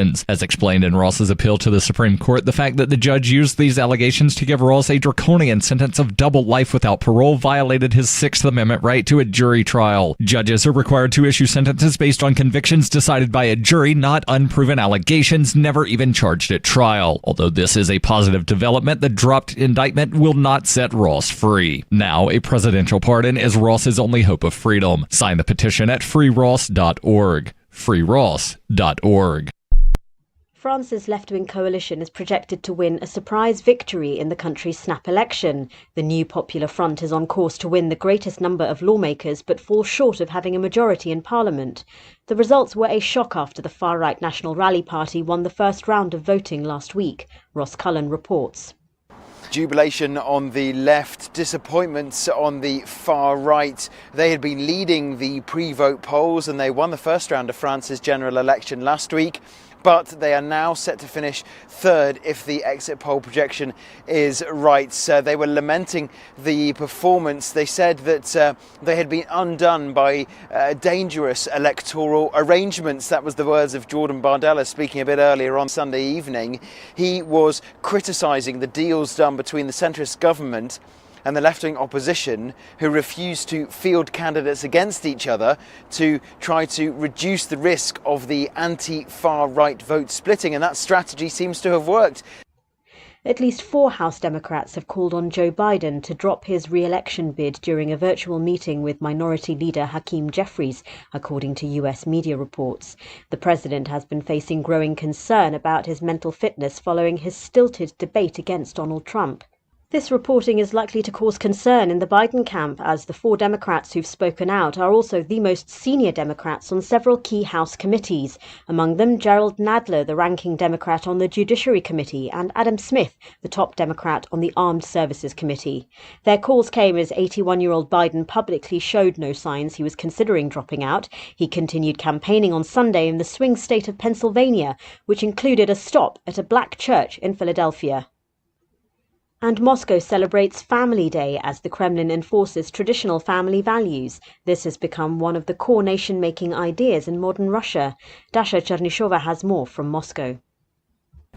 Russia is celebrating the Day of Family Love and Faithfulness on Monday as the country's leadership pushes traditional values' importance. The holiday has been in the calendar for a while, but as the country is struggling with its shrinking population, the day is getting a more important meaning.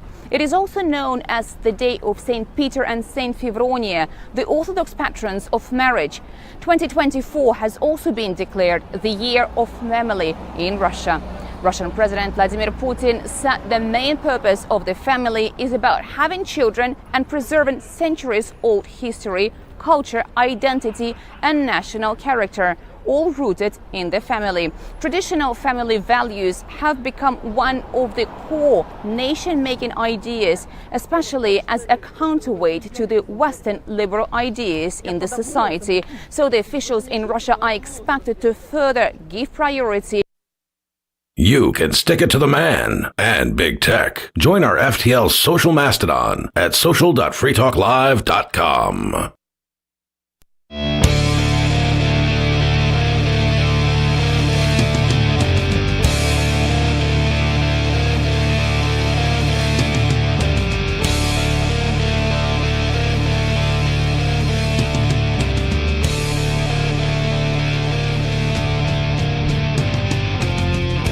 It's Free Talk Live, 603-283-6160. Call in, join the conversation.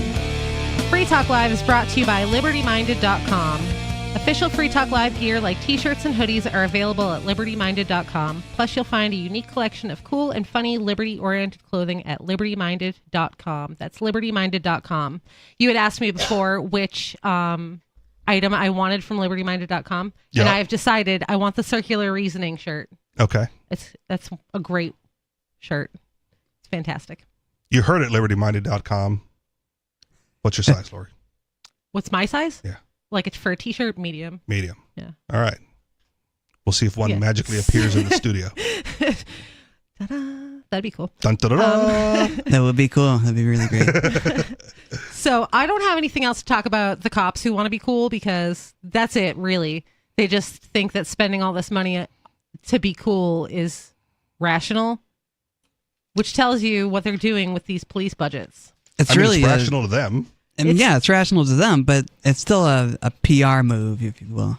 Yeah. I guess, like, can the cops really have PR? What kind of PR do you need as cops? You're supposed to be out there solving murders. They do all the bad stuff. They need PR to cover it up. Yes, they should not have That's PR. why they do outreach. Cop PR is one of the worst things. Whenever I see like a cop posting on social media, like doing a silly dance or like posing with a puppy or buying kids ice cream or something, it makes me so disgusted. Yeah. You're not there. You're not the friendly neighborhood Spider-Man. Like, that's not you. You are a thug. Yeah. Stop acting like you're not. I again, this was a different accident that happened a few weeks ago that I mentioned. Like, I had to interact with the cops, and the best thing that they did for me was not give me a ticket. Yep. Right? Like that was, they could have, and chose not to, and I was gracious that they chose not to, because I got hit by someone else. Like, hey, I'm the victim here. Let's not write me a ticket. Yep. And they didn't. They used discretion and fine. That's nice of them to not punish the victim. But that was it. Yeah. They didn't help me beyond that. Right. Everything else is like, I had to go down to the police station and pay $10 for the police report so I could get all the information I needed from the other driver, and I have to do all this other legwork, with the insurance companies, whatever. But they were there. They took the report. They didn't give me a ticket, and that was the interaction. So useful, I guess. I mean, we live in a society where if I'm going to pursue anything, I need that report, right? They have cameras mounted on everything. Why can't they just send you a video and then you take it to court with you? Well, who's operating the cameras? They're someone in an office somewhere that's already being paid. You don't need a guy to show up and be like, I'm going to write down what. Well, yeah, but if I left, happened, right? If I went, it's not too bad, and I just left. Now they're going to come after me because I was involved in an accident and I left. I mean, but if it's on camera, then that's all the proof you need. Yeah. There's cameras everywhere. There's cameras at all these intersections and on all the roads and all the street lights. So how much effort do I need to go through to get all this camera information from all the businesses that may or may not have it around? You should be able to just be like, hey, here's an email that says when it happened and where it happened. Can you just send me the video? Here's $10 for that instead of $10 to get the report that your officer showed up to write down. I'm still out $10, and it's more work. Is it though? To pay $10 to all the surrounding businesses to see if they have camera footage? No. They already have like traffic cameras everywhere. That's still if it's a traffic cam, it's still a state camera. I'm still interfacing with the state. Yes. Yeah. I'm saying that a cop doesn't need to show up if it's on camera. Why does a cop need to show up there and do the best thing he can do, which is not give the victim a ticket? Why can't the victim just get the camera feed for the same amount of effort? Well, again, because the society we live in, that piece of paper is valuable to the insurance companies, right? More than a video? Yeah, because if I get the video, then now I have to do all the work myself, right? I have to go to like civil court and sue and prove that I got hit, figure out the damages, right? I go like, here's the report. Getting to an accident sounds like a lot of work either way. I don't know. I don't drive. It is. I don't drive. I don't like all of it. It's not because I don't know how to drive. I know how to drive. I don't like it because I don't trust anyone else on the road. Clearly. They're savages. They're savages. No one can drive. We were going to, we took our kids to the fireworks in Vermont on the 4th. And we're just driving down the road and some guy came over the double yellow line right at us around a corner where you can't see anyone coming. And that's why I don't drive, because I don't want to deal with that. Somebody else, namely Stu, can deal with that and keep us alive. And I'll sit in the passenger seat and have like a minor meltdown when it happens. Yeah. It's That's what we're there for. That's what men are there for. That's what we do. We provide the support. I've avoided several accidents. And like my buddy who was young at the time in the car, and he was like contemplating getting his license, and with the handful of near misses he survived with, he's like, I don't think I can do this, Rich. I'm like, Number one, you get used to it, and then you get better at, the avoidance technique if you're driving defensively.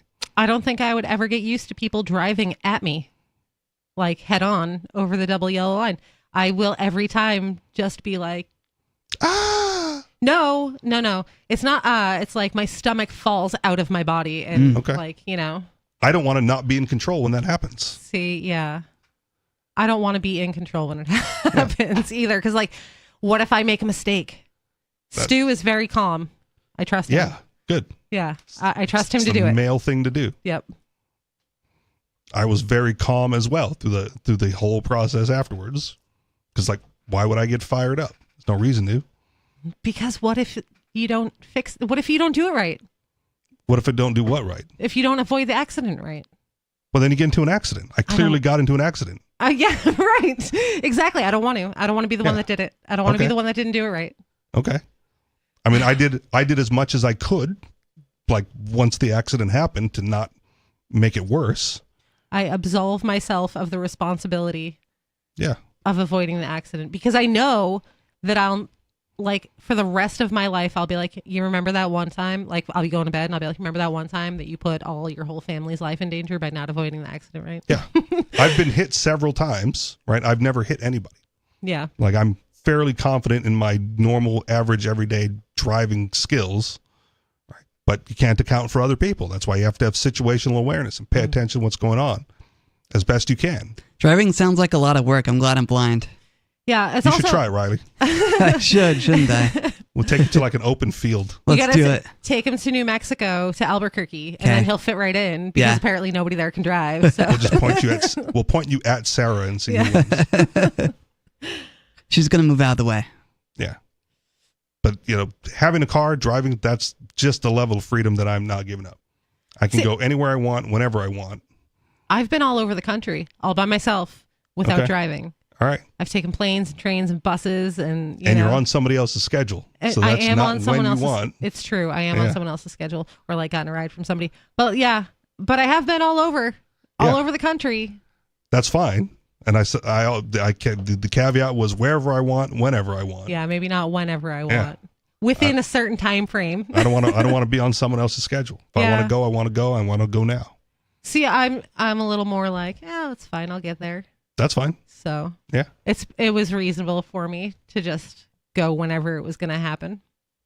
I also didn't have kids or I was single. So I was just like, who cares? No one's waiting for me. Like, I'll just go. I'll get there when I get there. Yeah. Like I said, it's a freedom thing. Yeah. And it wasn't like a destination either. It was just like, I'm going across. I'm standing at the bus stop waiting for the bus. Yeah. Right and it's there. going to come and I'm going to go over there, but that's not like my destination, because then I'm going to go somewhere else. And then. But there's also, like I am at the mercy or the whim of the bus driver and what he's doing.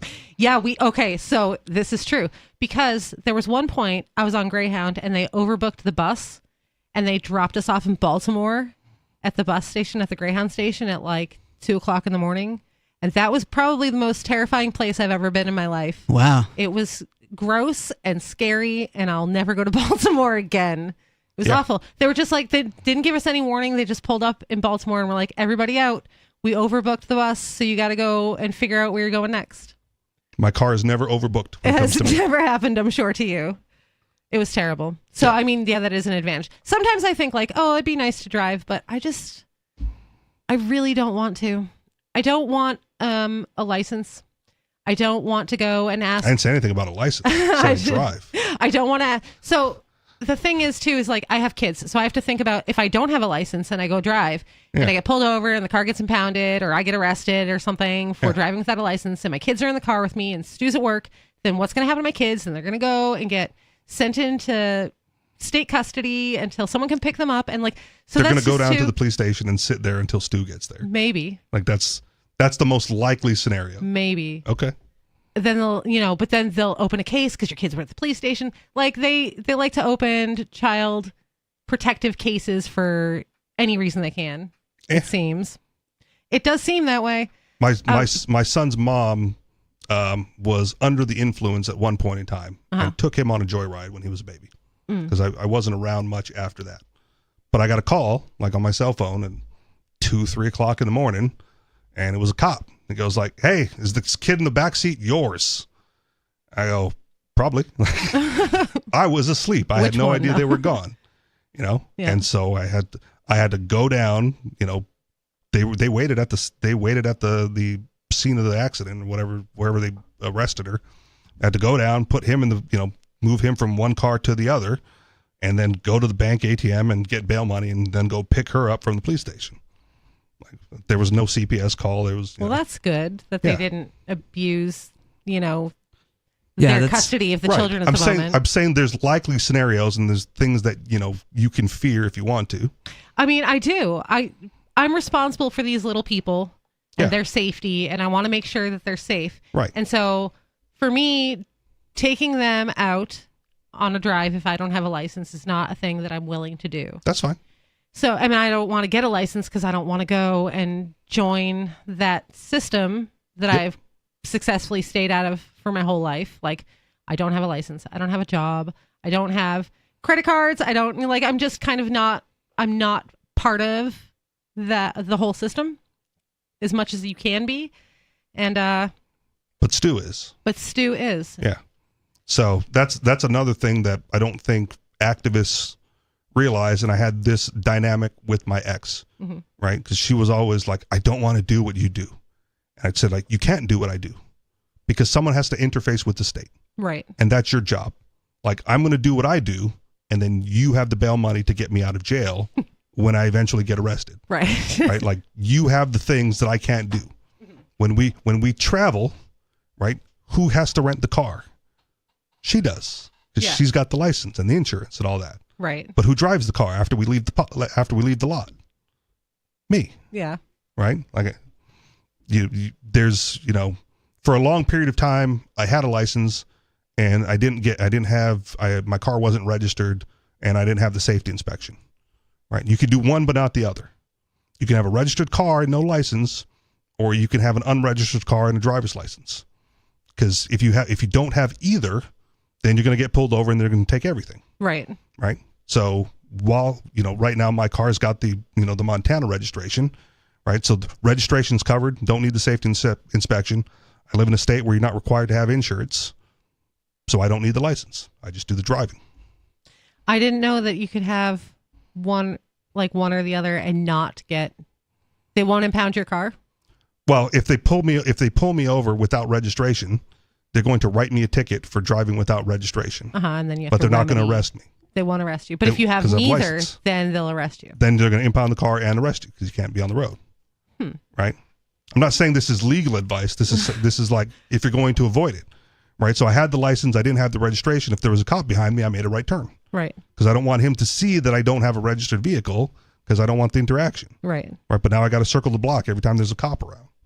Right. So it's an inconvenience that most people aren't willing to undertake. Yeah. Well, yeah, that's I don't have a license, which is an inconvenience that most people don't want to do. And I just don't have one because I don't want to participate in that.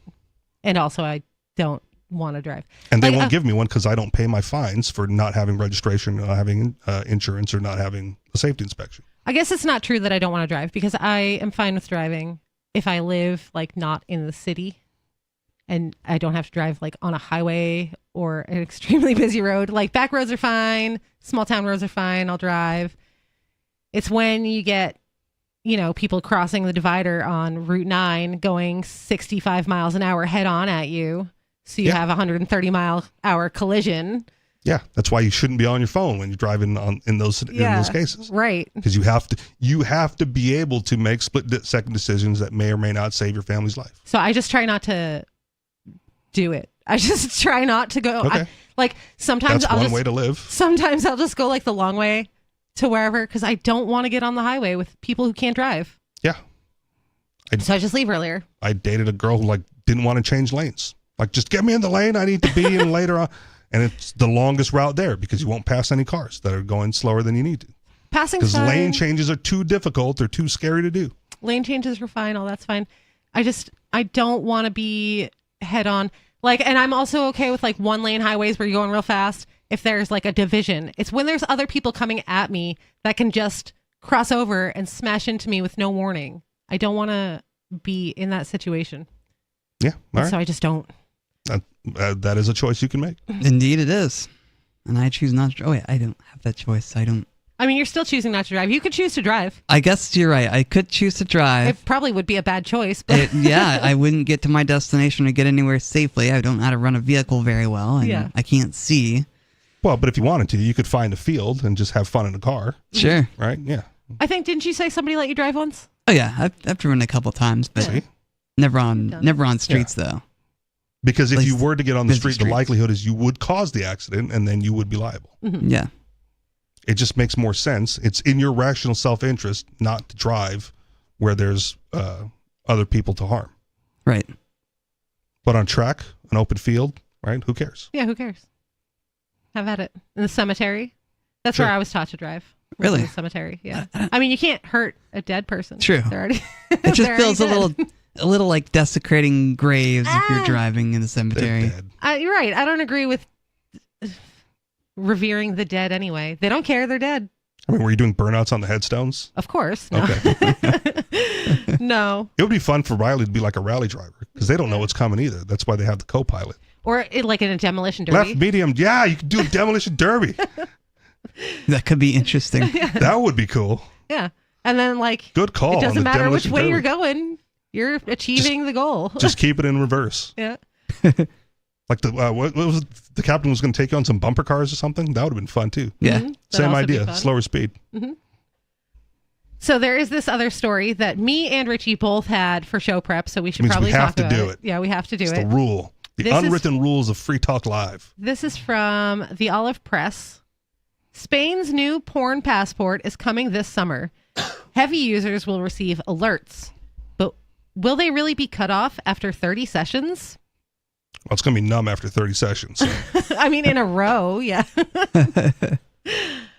The messages, heavy users of online porn will receive alerts if they access the websites too often under the Spanish government's new plans. The messages will tell them to renew their digital passport in order to avoid being tracked in their porn usage. But that doesn't make any sense because they're already being tracked. Yes. Otherwise, how else would they know that they've hit their number and that they need to renew their passport?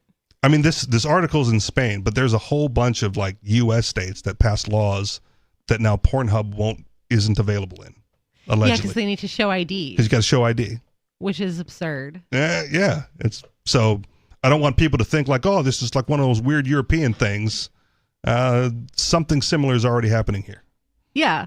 I mean, how can you even do that? So I could just grab someone's ID. Say I'm a 13-year-old kid and I want to access porn. I could just go take my parents' ID. Yeah, you could. And just Right now submit you it. could. And submit it.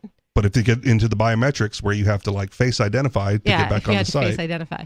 But the way Grandma, they have can you it look now at my and all this- camera? I want to take care of some business for a minute. Yeah, why couldn't you Or just two. take a picture with your webcam and like just save it as a file on your desktop and be like, here's me. 'Cause that's not how biometrics works. It does have to be like live? Yeah. Oh, okay. They've thought about this printing it out thing already.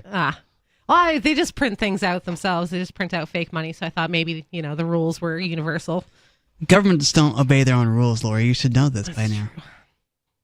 And also, you should use biometrics on your phone because then cops don't need you to enter your phone number, right? If you've got like your fingerprint or your face ID or whatever on your phone and you're trying to hide something from the cops, they've already decided that they can access that by pressing your finger on there or holding it up to your face. I don't use that on my phone anyway because they're not accurate. Like one of my boyfriends had, his was his thumb. Okay. And I could put my pointer finger on there and it would read it open? close enough and would just open it. Okay. So that's not valid. Just have a password. Yep. They worked for, as long as I remember, and they still work now. So just have one. It's less convenient. Yeah. And like the pattern thing, those don't Yeah. work either. You can just look at Well- the screen. People's phones are filthy. You just look at the screen. There's a pattern on there and you just press it. also a good reason not, because if the cops try it and they get in. Right. That's what I'm saying. Yeah. Don't have that. Just have Yeah. like an actual password. Yeah. But again, less convenient. You want to pick up your phone. You don't want to have to enter, 16-digit passcode every time you look at your phone. It's seconds. It's seconds of your life. That add up with when you figure out how many times people touch their phones in a given day. Touch your phone less. But then then you have to interact with the real world, I guess. Yeah. That's not happening. For some people, it's not happening at all. Yeah. The initiative Gen Z is part of the new digital wallet app, which is intended to preserve a user's anonymity when viewing porn while at the same time verifying their age. Starting later this summer, adults must give their credentials using their electronic ID, digital certificate, or the Clave system to enjoy pornographic sites based in Spain. That's not preserving your anonymity. It's in any not at way. all. It's government overreach to a problem that, society is going to ignore anyway. Like, I realize there may be a lot of religious people listening who do not like pornography. Fine. Don't like pornography. They just don't admit it. Yeah, Utah has the highest porn. But at the consumption. same time, Utah has created a law that says the people have to identify in order to use pornography sites. And that's not going to stop people from accessing porn. They're just going to use a VPN. Well, If they're smart. Utah has the highest rates of pornography consumption in the country. They just like to... It's because the dominant religion is a very sexually repressive religion. Yeah, they like to virtue signal that they're not accessing porn, but they absolutely are. Yeah. That's why you have tentacles in Japan. Because the push of purity is too Yeah, it's too much? so repressive that's where the imagination goes. Interesting. I've always heard that it was the other way around, like deviant behaviors, because the thrill gets less and less and less. So you have to edge further into deviant behavior. I mean, that can happen too, but Yeah. usually that comes with repression as well. It's easy. It goes further with repression. Yeah. Yeah. Huh. Once your age is verified, the system will issue a pack of 30 tokens, valid for 30 days, after which it will be necessary to prove your age once again. The idea of the tokens is to prevent the need for frequent identity checks, which would in turn create privacy issues for the government's policy planners. You don't say. Why is it that the government thinks that they can regulate how many times you access pornography? What? It's a way to virtue signal on how good they're trying to make society. It's not going to do a darn thing for them. So why is watching one porn video a day or one access to the website a day any better? Like, you're still doing it. Yeah, I don't know. Do you want them to outright ban it? No, I want them to just be like, this is none of our business. Okay. That's the answer. It's clearly their business. They're not. inserting themselves in between. No, It is now a threesome with your porn flavors. They think it's their business, but it's not actually. Okay. That's literally your body and what you do with it, and the Maybe they're a things- population in crisis and they're trying to encourage marriage and copulation. I don't think that I don't this think is that's gonna going work. to. I don't think that they're correlated at Okay. all. You don't think so? No. Okay. No, I don't think so. I think that the people who are addicted to porn are an outlier. Oh, I disagree. I think most people are totally reasonable and know that it's totally different from actual living people interacting with you. Remember Gen Z. Free Talk Live, call in at 603-283-6160.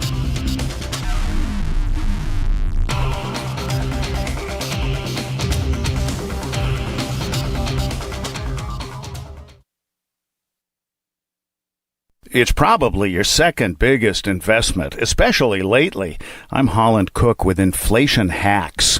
Your car has been a pain at the pump, but gas prices aren't the only way you may be burning money. Have you had a minor fender bender? If it's just a dent, you might be able to save the deductible and keep your insurance premium as is. Grab your bathroom plunger, stick it into the middle of the dent, and pour hot water over the area. Then pull hard. Repeat as necessary. And if your headlights look foggy, skip that squirt bottle product. Simply rub on toothpaste. Let it sit for a minute, then rub off with a clean cloth. And that spray that restores your dashboard and other interior surfaces, save the money. Apply olive oil with coffee filters. How are you coping? Post your inflation hacks at And you can quote.me.com. There are basically two types of advertising, direct response and branding. Radio's great for direct response with its low cost to listener ratio, but audio can't be beat for branding, which is a longer term endeavor. You want to be the first thing that someone thinks of when they think about your product or service. If you have a local business that you want kept top of mind in your community, call the station. If you need national reach, Free Talk Live's got around 200 radio stations, millions of monthly listening sessions, can suit all budgets, and if we don't think we're right for you, we'll tell you. Email me, mark@freetalklive.com. Tired of cancel culture? Sick of mega tech corporations holding an axe over your head? Join the LRN.FM Matrix chat server. It's self-hosted, so no one else can tell us what to do or say. Don't like the existing channels? You can make your own. You can even connect into some of our channels from other Matrix servers. It's federated. For the full LRN.FM Matrix experience, though, you should join our server via the step-by-step instructions at chat.lrn.fm. Chat.lrn.fm. You're listening to the live edition of Free Talk Live. Hour number 3 is next after the news here on the Liberty Radio Network at LRN.FM. From a Feature Story News in Washington, I'm Benji Haya with your Week in Review, a roundup of what's been making headlines around the world these past days. Now our country has voted for change, for national renewal, and a return of politics to public service. And we start this week in the UK, where the British people delivered an overwhelming call for change as the Labour Party took control of government following a landslide election victory. It ends 14 years of Conservative rule. Ollie Barrett was following a historic election night from outside Parliament in London. The changeover in British politics is brutal. Hours after conceding defeat in the election, Rishi Sunak leaves Downing Street and Keir Starmer enters number 10. He will have to spend the next few days putting together a new cabinet, a government that can run the country with the sizable majority that he has secured in the House of Commons. Huge challenges ahead for that government. Huge challenges also ahead for the Conservatives after this rout at the ballot box.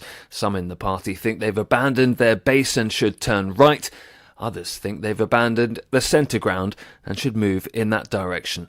There are battles ahead. Elections globally. Iranians took part on Friday in a runoff presidential vote, and the French are heading to the polls again this weekend for the second round of the general election. But in days prior, candidates and activists were physically attacked. Ross Cullens in Paris. Prisca Thévenot, an MP for Emmanuel Macron's Renaissance Party, was putting up election posters with her team when a group of people attacked them on the 3rd of July. On Friday, the Interior Minister said that at least 50 people had been subject to aggression ahead of the second round of the general election on Sunday. Some 30,000 police officers, including 5,000 in the capital, will be on duty on the 7th of July to try to respond to any unrest, which some politicians fear would break out in the case of a far-right victory. In the United States, the election is still 4 months away, but already President Joe Biden is fighting for his political future on the campaign trail as he seeks to allay concerns over his age and mental acuity amid a shaky debate performance last week, which sparked intense deliberations about whether he should step aside and give up the nomination. Caroline Malone reports. Joe Biden has admitted the debate wasn't a good night for him, but he insists he's still the best person to beat Donald Trump in the US election. "I'm not going anywhere," he told military service people and families at the White House on July 4th. That's the same messaging he'd given governors on Wednesday. But polls show he's slipping further behind his Republican rival, particularly in swing states. The latest data suggests as many as 80% of people in the US think Biden is too old to be president again. Joe Biden is 81. That's 3 years older than Donald Trump, whose sentencing has been postponed because of the United States Supreme Court's controversial decision to provide criminal immunity for US presidents. He was due to appear in court in New York this coming Thursday, having been convicted for falsifying business records to cover up an affair with a porn star, a guilty verdict Trump says he'll appeal. But the judge confirmed the sentencing is now officially delayed until mid-September, after Trump argued his conviction should be overturned due to Monday's landmark Supreme Court ruling, which also means a trial into his alleged attempts to overturn the 2020 election is further postponed. In other news, Hurricane Beryl continues to barrel its way through the Gulf of Mexico, having wreaked devastation and caused casualties in the Caribbean. Here's Nick Harper. It's causing incredible damage, sweeping away homes, destroying infrastructure. It's passed through Grenada and St. Vincent and the Grenadines. Many there are now without power, and the Prime Minister of one of the islands has described immense destruction, with around 90% of the houses either damaged or simply destroyed.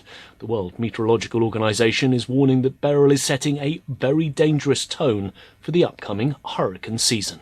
In India, dozens are dead after flooding in the northeastern state of Assam, and further west in Uttar Pradesh, more than 100 people were killed in a stampede at a religious event.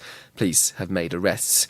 Lastly, back to the UK, where American singer Sabrina Carpenter has broken a chart record, becoming the first female artist to hold both the number 1 and number 2 positions for 3 consecutive weeks. Please, Please, Please remained in top spot, while her previous single, Espresso, held on at number 2. The Beatles achieved the same feat all the way back in the 1960s. From bureaus worldwide, this is FSN. Last night's Victoria's Secret fashion show was a true ratings winner, particularly with men who don't know that actual pornography exists. The angels' feather costumes and silk nightgowns were a hit with 30 to 35-year-old male viewers who had no idea that nude images of all the models are easily accessible on the internet. And the show did equally well with 10 to 12-and-a-half-year-old boys who are going to have their minds blown when they finally get around their parents' internet blockers. CBS executives are touting the broadcast as breakthrough programming for people who are excited by the tops of boobs. Producer Dave Mitchell told Variety, quote, "The $2.5 million fantasy bra is a big draw with women who shop at Victoria's Secret, and an even bigger draw with men who've never seen or heard about sex before." The runway show drew expected outrage from the Christian Family Research Council. Executive Director Kathy Rouse charged that the event degrades women by objectifying them, most likely because she's never seen a Ukrainian prostitute receive a bukkake shower from a gang of cracked-out Albanian teens. This is the Onion News Network. Don't miss a moment of Free Talk Live. Get our archives daily via our podcast at feeds.freetalklive.com.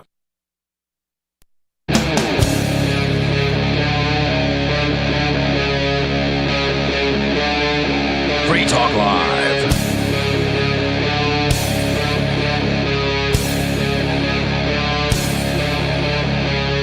It's Free Talk Live, talk radio you control, 603-283-6160. Call in, talk about anything you want.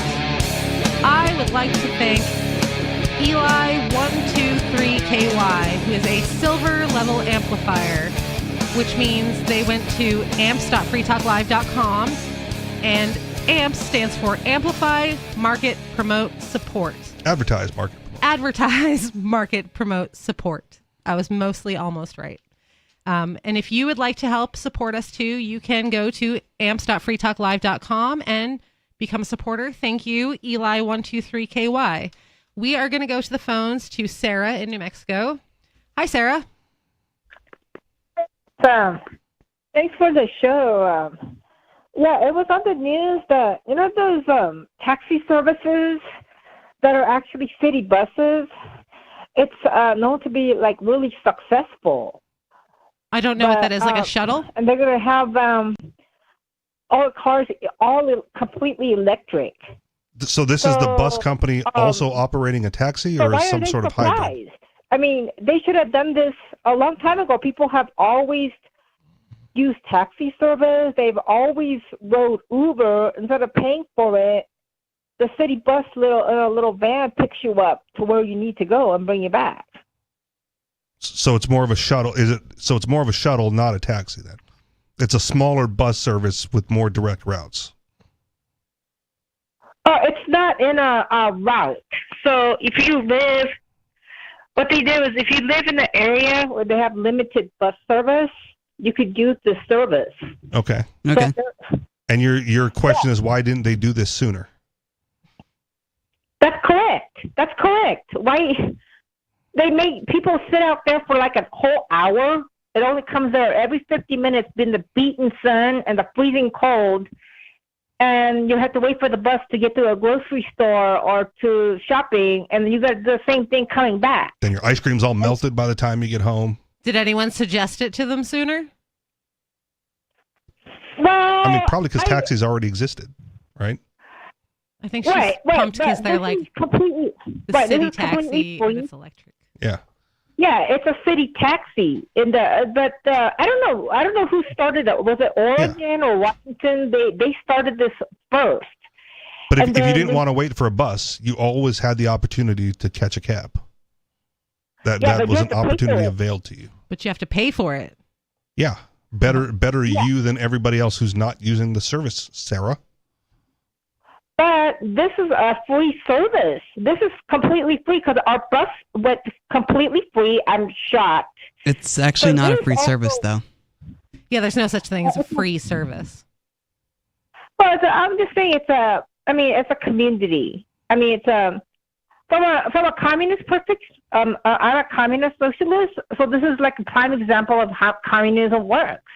That everybody it steals from the capitalists in order to support the communist agenda. Mm-hmm. Well, I mean, who are the people that are riding these buses? The workers. Workers, you know the sickle and hammer? That's the sign for the worker state. It's supposed to be a worker state without a capitalist. So who are riding these buses are people that used to work and pay taxes and build a country. Okay. So it's not the capitalists using this. I'm sure they have the capitalists got chauffeurs in their like Lamborghini or whatever they drive. So you like that they have this service, but you're upset that they don't have it in the past. They can't go back in time and set it up for you previously. Well, today I took a taxi, $9 to the church, because but if, money well spent. If I had but the thing is that if I had this only works for areas where they don't have too much ridership. But people do still want to connect, so that I have 3-4 bus line coming up, so they don't have that service here. So people who chose to live outside the area of service are now dependent and reliant upon other people to pay for their transportation. Kind of. I mean, not completely out. They did have bus route there before, but again, it's this torture. You know, it only comes out every 50 minutes, and they could be late 10 minutes, be early 5 minutes. Right. And you're baking out in the sun, for 30 minutes. So those people get a free ride, and the people who chose not to live out there to avoid those problems now have to pay for it. Well, what's wrong with that? What is wrong with that? I don't like paying for things I don't use. Most people don't like paying for things they don't use, Sarah. So actually, I did. You took a taxi to the church. Did you bring your milk with you? No, they already have it. This one is a smart one. I've seen their congregation pretty smart. Okay. They're the ones that have these. Okay. The other one are kind of stupid. I walked in and I was like, oh my God, all these people are so poor and stupid. And then they winded up buying another building. You know who? But Maverick bought their property. They paid a lot of money, so they wind up buying this building that had like built-in 15 businesses in it. And as a good communist, you took all the money in your pocket and divvied it amongst all the people you saw at the church for equality's purposes. No. Oh. No. So bad communist. Anyways, so I mean, you worked for that money, Sarah. You ought to keep it. But as a good communist, you ought to distribute it equally and equitably from those according to his abilities to those according to their needs. And those poor, dumb people probably need it a little bit more than you. People that are in need. I don't have any other income other than this since I was 28, but I still give my tithing. I do give my money to the Montgomery Church because they help the fire victims. You know, that's part of it. And then they help the Human Trafficking Center, Green Center. Mm-hmm. And plus they had a potluck every month. That funding goes towards that. Is this one of the smart, rich churches?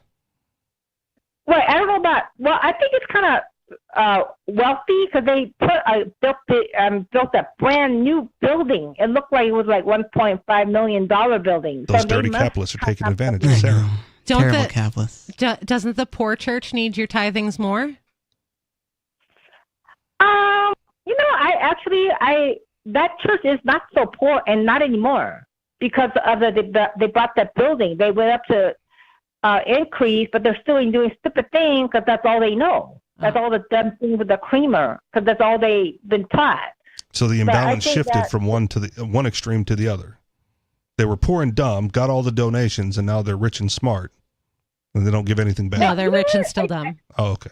Well, yeah, they're rich and they're still dumb because isn't that the show with the Beverly Hillbillies? It's the same thing. They're doing all stupid poor things when they become rich. Isn't that the comedy about it? Yes, that is a comedy trope. Carrying on like they're still poor, but they had money and they're doing stupid things. It's the same kind of a thing. So, so the church congregation is the Beverly Hillbillies. Well, that's my comparison. All right. They got money for their folk, they're half and half, but they don't know why or how to get it. They don't know why, But that's what you call like a blessing. They can be stupid and dumb, but they still could get blessed if you follow in obedience to, that's what the Bible teaches. And they're a complete proof of that. You could be stupid and dumb and still get blessed because you're in obedience. That's what every church says to get money donated to them, though. I mean, the church I came from has said that. Well, yeah, but that's the principle, giving the 1/10 to the Lord. And or then to the church. Either way. Not quite the same. Yeah. Right. He just the Lord wants you to part 1/10. That's worse than Amazon. He takes 1/10 of like all of those transactions. So what were they blessed with? A new building? Well, yeah, they were blessed with a building where the businesses already giving them money. That's what the building that they bought. They had like 15 businesses. They have to pay rent. So after they pay the taxes, the rent money belongs to the church. So they were blessed. That was what the equivalent amount of what the Maverick gave them to switch. They bought this building with 10 businesses in it. So everyone paid their tithing, and then one morning they woke up and they saw in front of their eyes. They said, "Behold, a building is materializing for us. This is our blessing." Or did they use money and buy it? They hired the workers. Well, all of this orchestrated, I think it's a blessing from the Lord. It's like letting people know that if you're doing God's work, they have the food pantry, they help the homeless community, they have, halfway houses for men and women, and then they're in obedience. You could be stupid and dumb and still get blessed. That's my whole point. I'm sure they tithe it. Many of the members of the church, the pastors gave the 1/10 of the donation. And so a lot of times stupid people do get blessed. I see a lot of evil people being blessed in their lives. I'm also more okay with the church doing it, than the government doing the food pantries. Yeah. And the I'm much shelters. more okay with the church doing it. Okay. I think it diminishes people's work to say that they were blessed by something, like they got a church building because they were blessed. It's also a terrible idea because they paid tithing because they were obedient. That's not how anything works. Right. It's clearly how it works because that's what happened. They didn't just wake up to a building fully existent that they didn't have to buy with money. Yeah, but that money came from the tithings, and then they put it towards a building. That money came from the tithings. The money came from the other building that they sold. Maverick, but the opportunity it didn't even come from the tithings. It came from real estate sales. Well, that building had to come from something. They didn't magically start with all the money. Well, but they prospered. You know what I mean? The building, the land that they bought probably like 50 years ago was very, like maybe $100,000, but Maverick probably offered them like maybe $1 million or something. They got an increase. So because property prices went up. Property prices went up, and so they get an increase. How stupid people were, you would say it's a miracle from the Lord. See, I know that. So why are you okay with the church profiting, but not normal businessmen and capitalists? Well, it depends they are. You know, I support the electric companies. I'm not completely against all capitalists, but I'm against the oil. There'd be no communism without it. There can be no communism without capitalism. They got to get the money from somewhere. Yeah. It's not the workers. Well, okay. Do you think the capitalists could sit on their butt and just telling? Do you think they could make money without the workers? Is that what your reality is? I mean, no, it's not actually. Run his hotel building. Think about it. If he didn't have like the maids that did all the house cleaning and maintenance and cooking and stuff like that. Depends on the level, right? Like I have wealthy acquaintances, and one of my best examples of my acquaintance is a dude who runs like a chain of sandwich shops out on the West Coast. And if you ask him how he got started, he took out a loan. And he opened up a sandwich shop, and for the first few weeks, months or whatever, he only ate sandwiches from his shop because he had no money to spend on any other food because all of his money went into the sandwich shop. And at some point, a customer walked in and said, "I will try your sandwich," right? And a sandwich was sold, and he off it went. And he's I don't know what his income is, but when I met him, it was millions. Right. And I said, well, what do you do? How do you make more money with this sandwich thing? It's like, the only way I know how is to open up another shop. Right. And so he opens up another shop.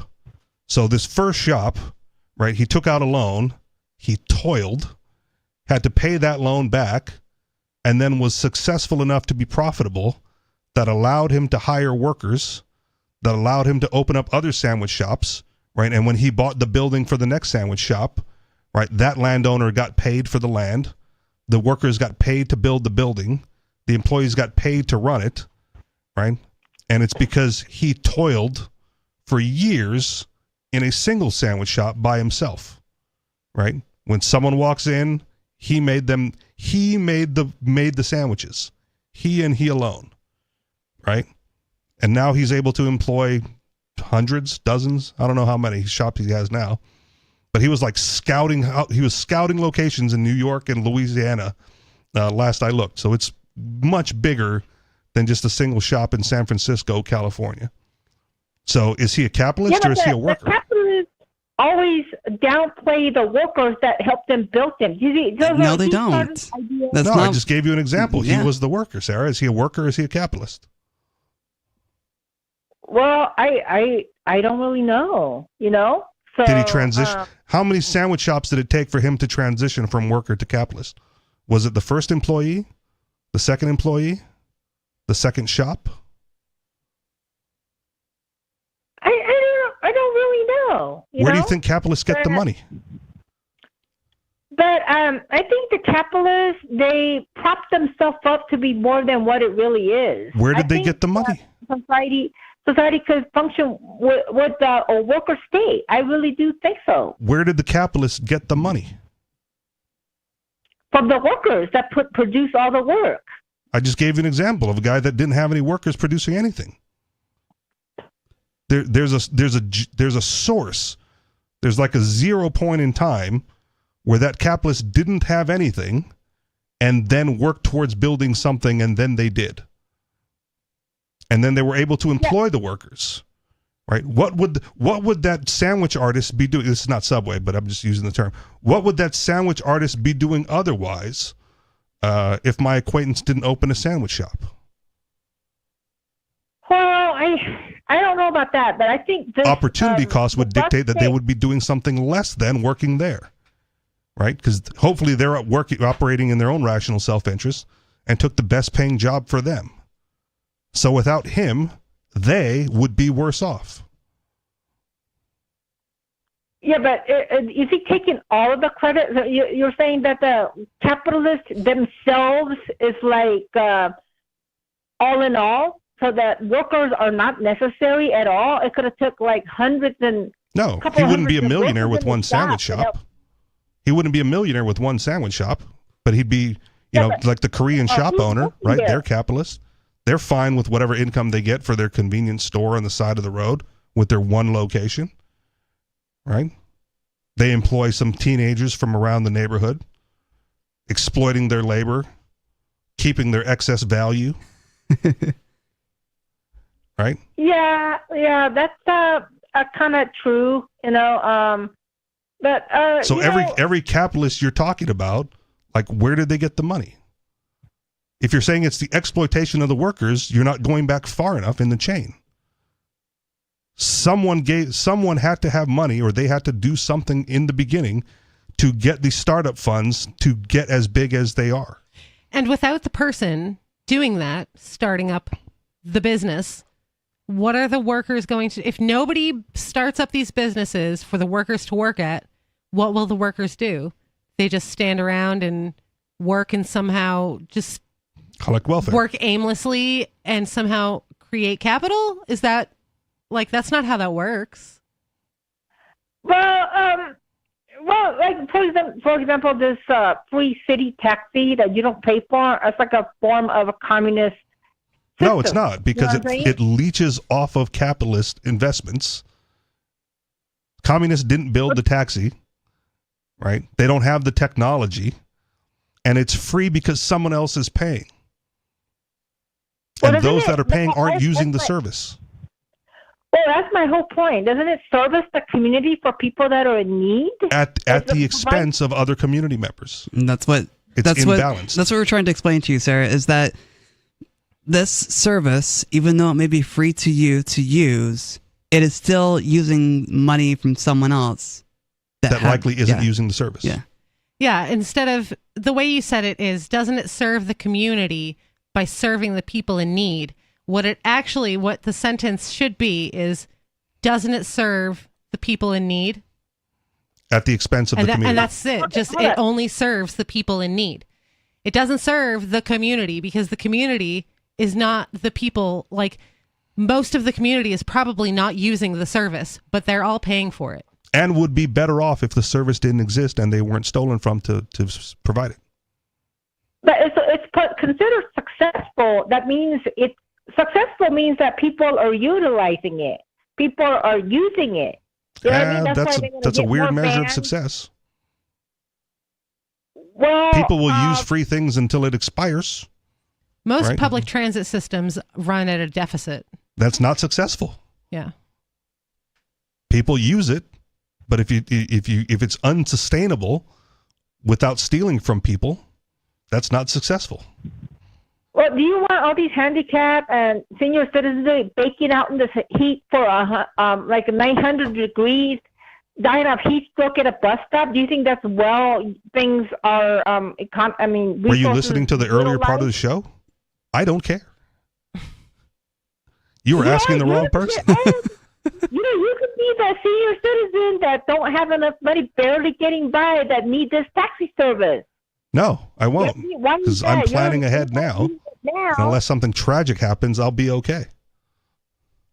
And if something tragic happens, hopefully the relationships that you've built with people that you know will afford you an opportunity to still add value in some way and make a living. No, I just die. I don't really like people, and they don't like me. Oh. Yeah. Okay. I mean, that's an option. But I want to be a burden. Yeah, I'm the same way. I don't want to be a burden.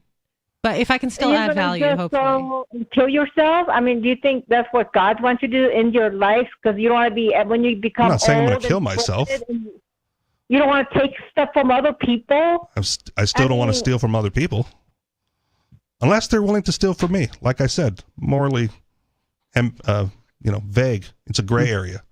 If you're willing to steal from me, then I'm fine stealing back from you. That's the way that works. Well, doesn't God? This is the kind of thing. You help people.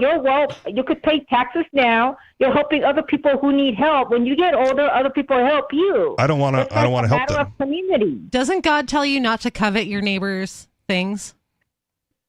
Yeah, but there's nothing wrong with sharing. You're not I'm sharing. not sharing. That's not sharing. No, no, that's not sharing because it's forced. It's not the same. I am the negative externality. If it's forced, it's therefore not sharing anymore. Sharing is a voluntary action. Indeed, sharing is very voluntary.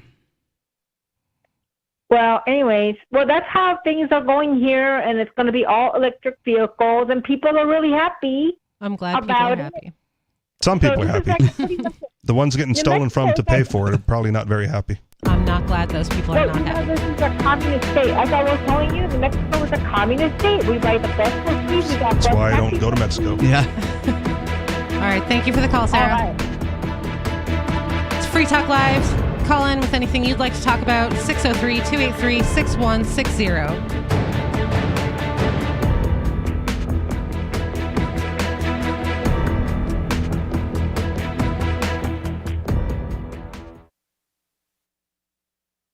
Some of you have wanted to support Free Talk Live's mission on a monthly basis, but don't want to support Patreon. Now we have an alternative that also helps our premier streaming platform, Odyssey. Visit video.freetalklive.com and click Join at the top of the channel. You can subscribe for $5 per month, and unlike other subscription services, Odyssey adds their processing fee on top, so it'll cost a little over $5 per month, but Free Talk Live will receive the entire amount you pledged. Higher donation tiers are available if you're feeling so inspired. You'll get a special membership badge that's visible in the Odyssey chat room, and if we get enough supporters, we may enable members-only chat. This new subscription method is a great way to decentralize our direct listener support away from just Patreon and also support a libertarian-run business, Odyssey. Please visit video.freetalklive.com and click Join to subscribe to our Odyssey channel and help support spreading our message around the planet. Visit video.freetalklive.com and click Join today.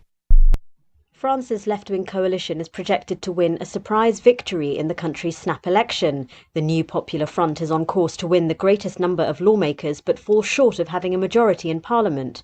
The results were a shock after the far-right National Rally Party won the first round of voting last week. Ross Cullen reports. Jubilation on the left, disappointments on the far right. They had been leading the pre-vote polls and they won the first round of France's general election last week.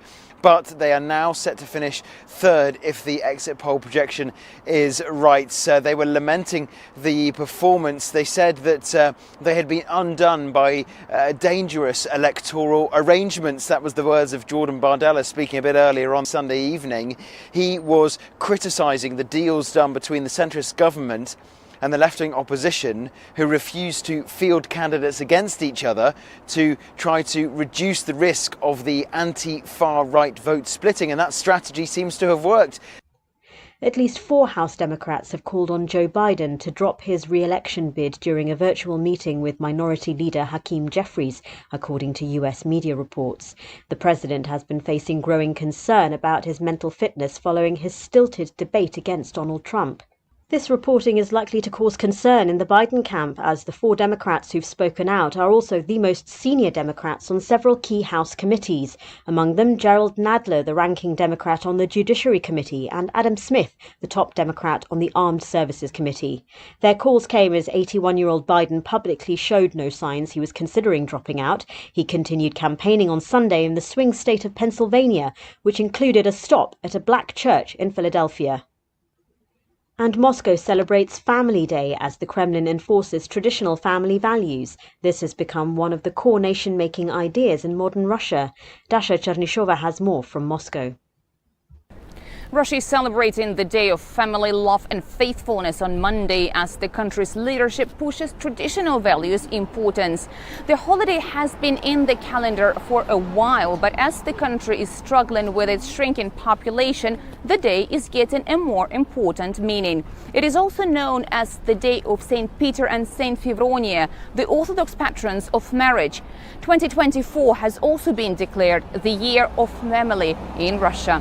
Russian President Vladimir Putin said the main purpose of the family is about having children and preserving centuries-old history, culture, identity, and national character, all rooted in the family. Traditional family values have become one of the core nation-making ideas, especially as a counterweight to the Western liberal ideas in the society. So the officials in Russia are expected to further give priority. We're still not sure why you'd want to watch, but our video feed is streaming nightly for free at cam.freetalklive.com.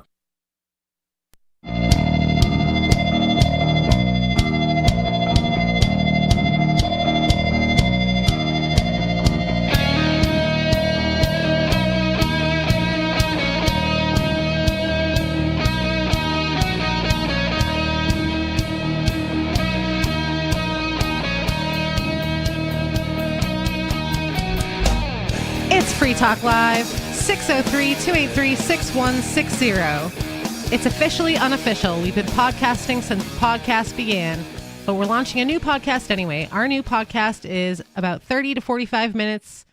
The show releases once a week, and you can find it at freetalkcast.com. It's brought to you by the same people who bring you Free Talk Live, and we'd love for you to check it out. Again, that's freetalkcast.com. And we do have a call from Jet. Hi, Jet. Hello.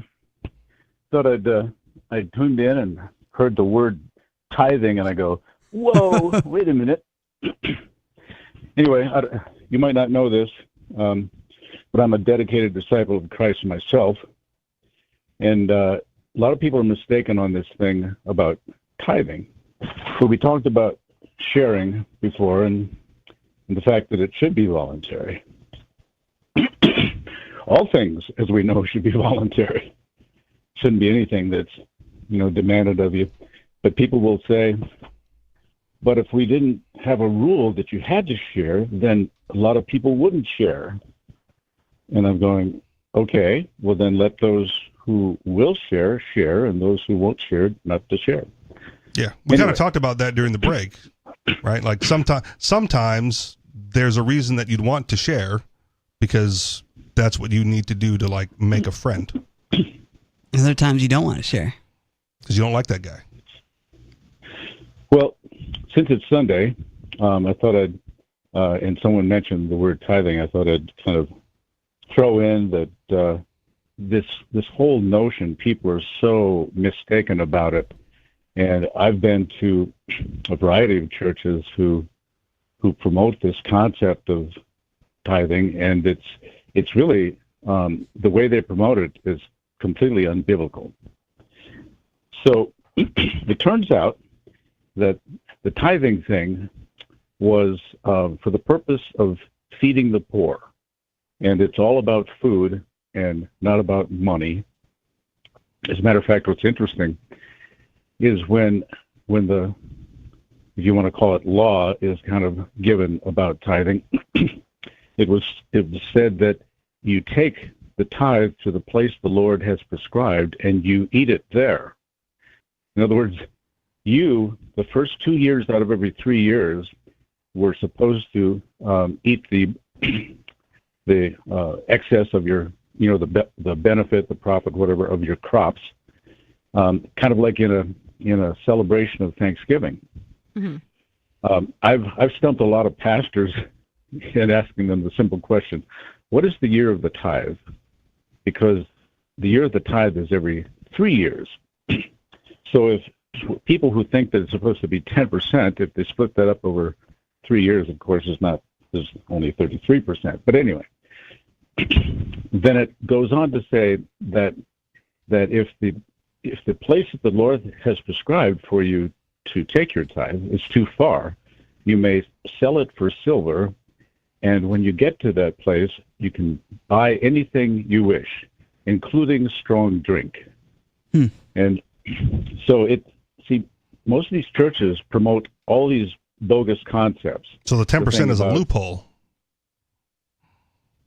What do you mean? If you're allowed to sell your tithe for silver and then buy whatever you want, then you don't necessarily have to tithe food. You can tithe money, which is what people do. Well, you can, but it's saying to buy whatever you want. In other words, the whole idea is to go into this celebration, this Thanksgiving of how the Lord has provided. So yeah, you could give anything you want, but what I'm saying is when the churches teach this 10% and 10% thing, it's not correct at all. And yeah, you can give anything you want, but when it talks about it, it's for the fatherless, the widowed, and the alien, those people who had no way to provide for themselves at that time. So, and then people will go, yeah, but don't you remember that in Romans 13, you're supposed to give your money to the government. You're supposed to pay your taxes. And I'm going, really? Does it say that? Anyway, I can go on with all of these things. I love to help correct biblical things for people. Go on with Romans 13, because that's my favorite one for people who quote unquote are Christian anarchists. Well, what I like to do is I like to step them through a little graphic, if you will, and that is you take a circle, you draw a circle, and in that circle you write the words every soul, and then you go back to the text and it says, let every soul be subject to the higher powers. In other words, the word let, of course, is not a command. It's like allow. Every soul, talking about flesh and blood, be subject to the higher power. Well, now within that circle you have every soul. Now tell me, where do you write the words higher power? Is it within the circle or without the circle? I suggest that it's outside the circle, which means that the higher powers that Paul is referring to, knowing that the Romans would get a hold of this letter that he wrote, he had never been to Rome, by the way. Okay. That they would interpret that as somehow complying with the Roman edicts of everyone having to pay head taxes and stuff like this. So if you consider that, if you ask someone who is your higher power, they're not going to say, "Oh, well, that's the Supreme Court," or they're going to say President Biden or Governor Jojo. Does it matter what version of the Bible you're reading? It doesn't. It shouldn't. Let's put it this way. Okay. Because if you read them in context, in both perspectives, that's why one of my Bibles is what they call I can't remember what it's called, but it's, let's say, 4 versions in one. But I have access, of course, online to 100 different versions. Okay. But yes. I Googled it briefly, and I just want to read the second line, which is this one says authorities. The authorities that exist have been established by God. Mm-hmm. That's exactly correct. They have been. But the problem is, the only authority they're thinking of have to be godly authorities because they're established by God. Now, this authority, the word authority... Oh, it doesn't say the godly authorities. It just says the authorities that exist. Right? Well, the logic, you have to apply the logic and find out that, yes... The only thing in question with the sentence is how you define authority. That's correct, too. Okay. And the fact... and...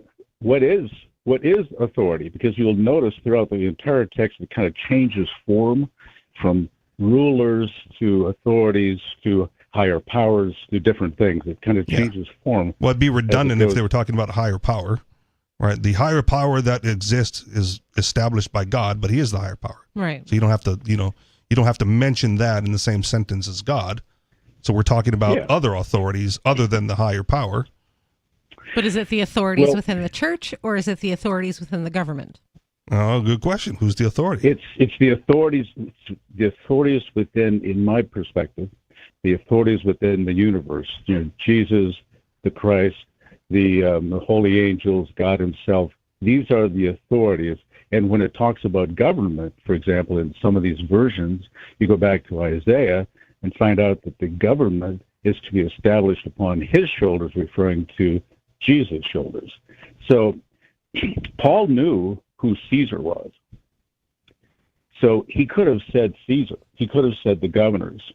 But he used these other terms and things to kind of get his letter past the Roman authorities to be able to get to the Church of Rome, to teach them, where their true allegiance should lie. And so you won't find anything in there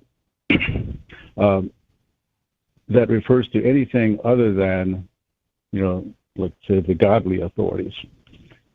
Well, it doesn't say godly authorities in the version I'm looking at in a quick Google search. Right? It says the authorities that exist. That's the quantifier. Oh gosh, I want to go there right now to kind of show you how the logic falls into the whole idea that the only authorities that can exist have to be given of God, which means they have to be godly authorities. But there are churches that claim that they have the authority given to them by God. So how do you know the difference between a church claiming authority by God? There are governments that claim the same thing. Yeah, there are. Humans, as it turns out, humans can say anything they want or think anything they want. What people don't understand. I mean, they wrote this down in the book. Minds are so limited. So I Googled it, and it says, let every person be subject to the governing authorities, for there is no authority except from God, and those authorities that exist have been instituted by God. That's right. Okay. The governing authorities, though, leads me to believe that that's the government.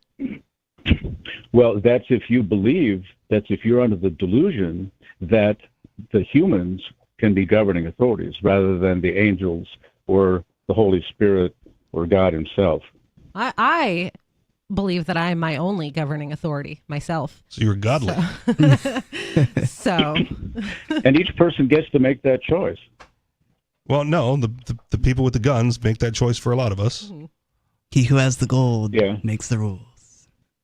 That's the golden rule, right? Yeah. And it continues on how you're not supposed to rebel against those authorities.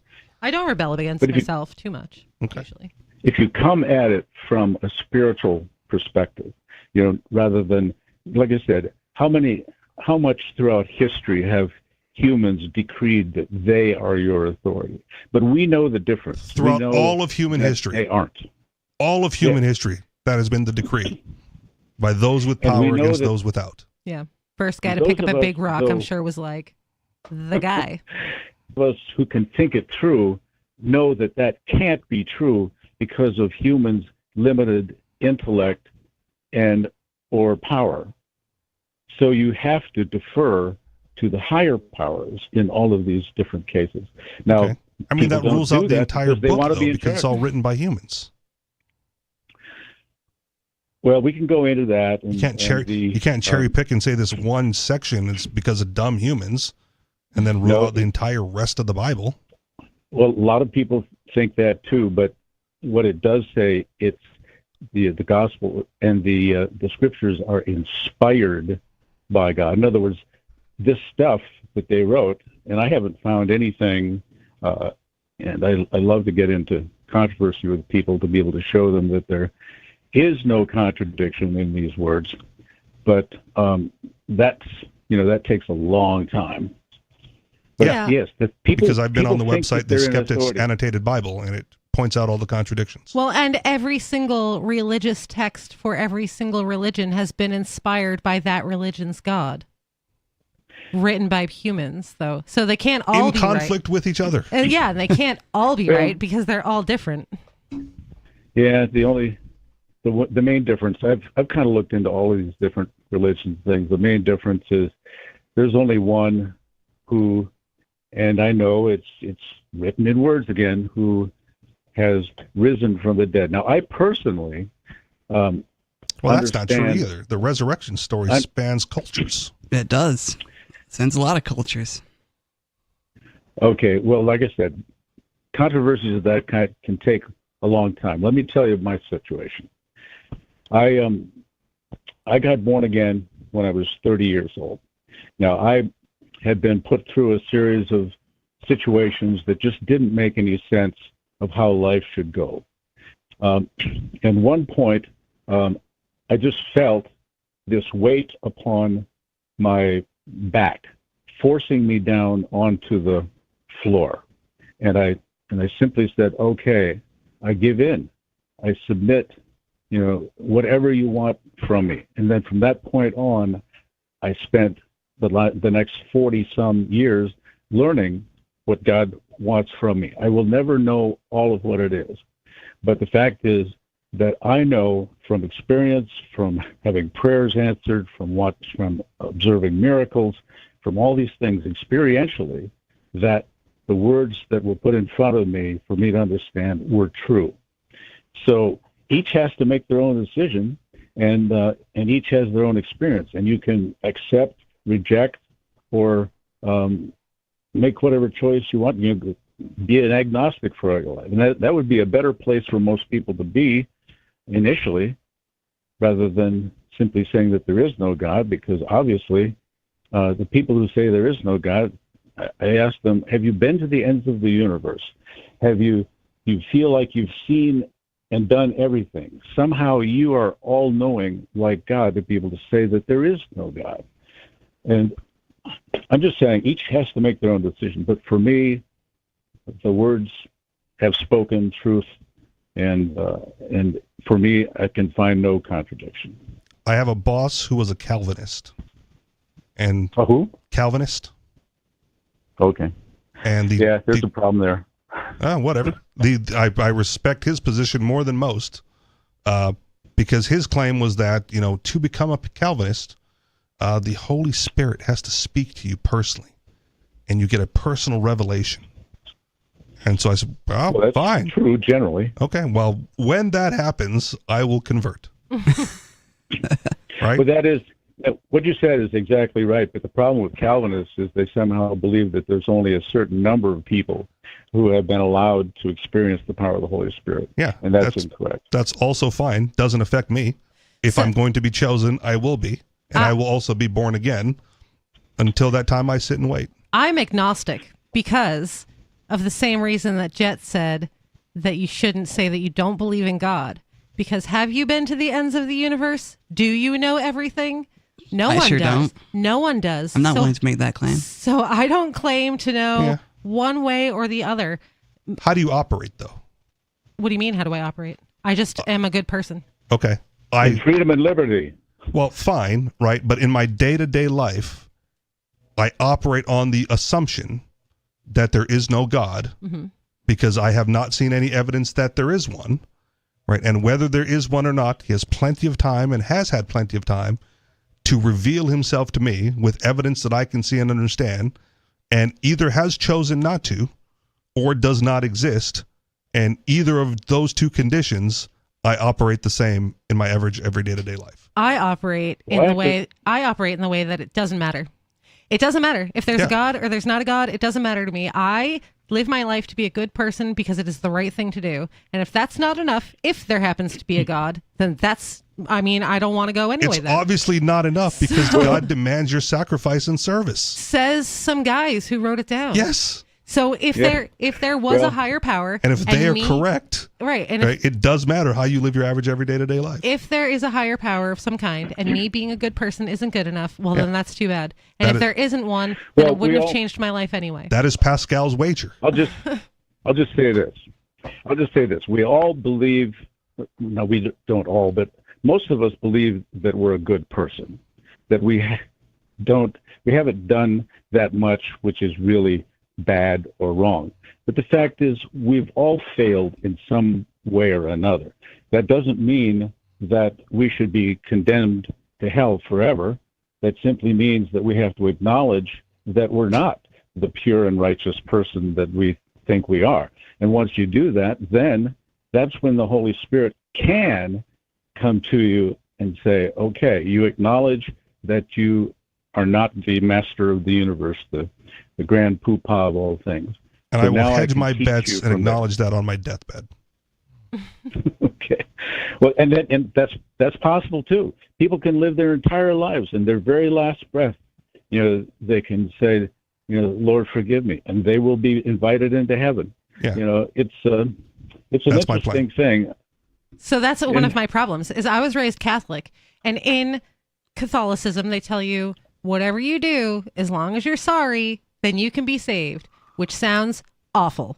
Although, no, I don't think I can, because what's the thing? I renounced the Holy Spirit at some point or whatever. I don't know. I did that thing. But that sounds terrible. Like no, there's something. There's like you say some words and there's no salvation, and I did that. These people who have murdered people and committed atrocities, they could just on their deathbed because they're scared of going to hell. They could just be like, "I'm super sorry. I take it all back," and then we can meet your rapist in heaven. We end up in the same place. No thanks. That sounds awful. The Spirit will know. The Holy Spirit of God will know their sincerity. I mean, they're really going to be sorry because they don't want to go to hell. Yes, in that moment. Sorry, but the Holy Spirit thing really is mysterious, and I personally don't know how to describe it. All I do know that it invites you into the spiritual realm where you can see things that you don't normally see in the natural realm. It's like mushrooms. It's an amazing thing. Oh, there's tons of things going on in the spiritual realm that we have no clue about. Yeah, I'm okay with that because again, it doesn't affect my operational capacity day to day. Right? Or if at there's least things existing that I can't see, but doesn't interfere with me walking forward, it doesn't matter. It's irrelevant to me. If you can see it, fine. But if you see steps or a pier that extends beyond a cliff, right, like a bridge that extends beyond a cliff, and I don't see it, and you start walking across that bridge and fall, right, because you saw something that doesn't exist in the natural world, you're going to find a quick way to heaven, and I'm going to still be here. I understand all of that because of where I came from too, but it's. I don't want hallucinations. Yeah, well, I guess I've been accused of being a little schizophrenic myself because I can pray to an invisible being type of thing. Yeah, but I don't care about the prayer. It's how you operate, right? If that prayer prevents you from doing something that you ought to have done otherwise, then it's not a good thing. I can understand that, and here's why: because on the one hand, it's scary to think of all this other stuff that may be happening in the spiritual realm, but on the other hand, most people won't go there because. Oh gosh, I just lost that again. Most people won't go there. Pray for it to come back. because it's dangerous. Let's put it that way. Yeah. In other words, because if you hallucinate and walk off a cliff, you're going to die. It's not a good time. It's not comfortable. Yeah, that's the whole thing. They're going, yeah, but if I, well, and the Bible even tells us, if you walk with me, if you follow me, you will be persecuted. It's not something that you have a choice in. It's like you will be denigrated. You will be put down. You will be in some cases locked up and jailed and put to death. But the fact is, these are choices we have to make. And so it's no fun for most people. That's not a good path for most people to go, I don't really like all this conflict that I'm going to encounter and all these problems I'm going to have. So I'm just going to kind of hang loose on the outside, walk the fence, whatever. But the blasphemy of the Holy Spirit is what you mentioned earlier, is the one sin that cannot be forgiven. Yep, I've done that. All that means is you have to deny God, which you said you haven't done, right? Oh, no, there's no evidence, and so I'll deny it here live on radio. He's listening. Well, I don't care. But you can see. But you can see with our listener count, probably not. But you can see how you can say that you don't believe in something that could potentially exist. Yeah, potentially, and I await the evidence. Right? I don't believe in things that I don't have evidence to believe in. You said that people don't believe because it's uncomfortable to believe, but I think it's the other way around. People believe because it's uncomfortable to think that when you die, that's it. That's it. Thanks for the call, Jet. Yeah, maybe. Appreciate it. 603-283-6160. This has been Free Talk Live. Thanks for joining us. Peace.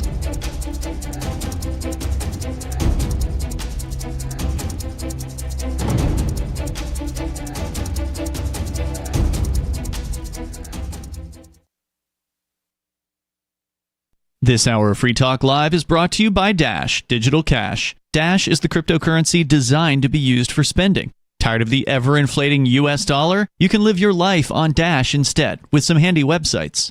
BitRefill.com has been accepting Dash for years and has a ton of big-name retailers and brands including grocers, gas stations, phone refills, Amazon, and even prepaid MasterCards. Plus, many of their gift cards are available at a discount.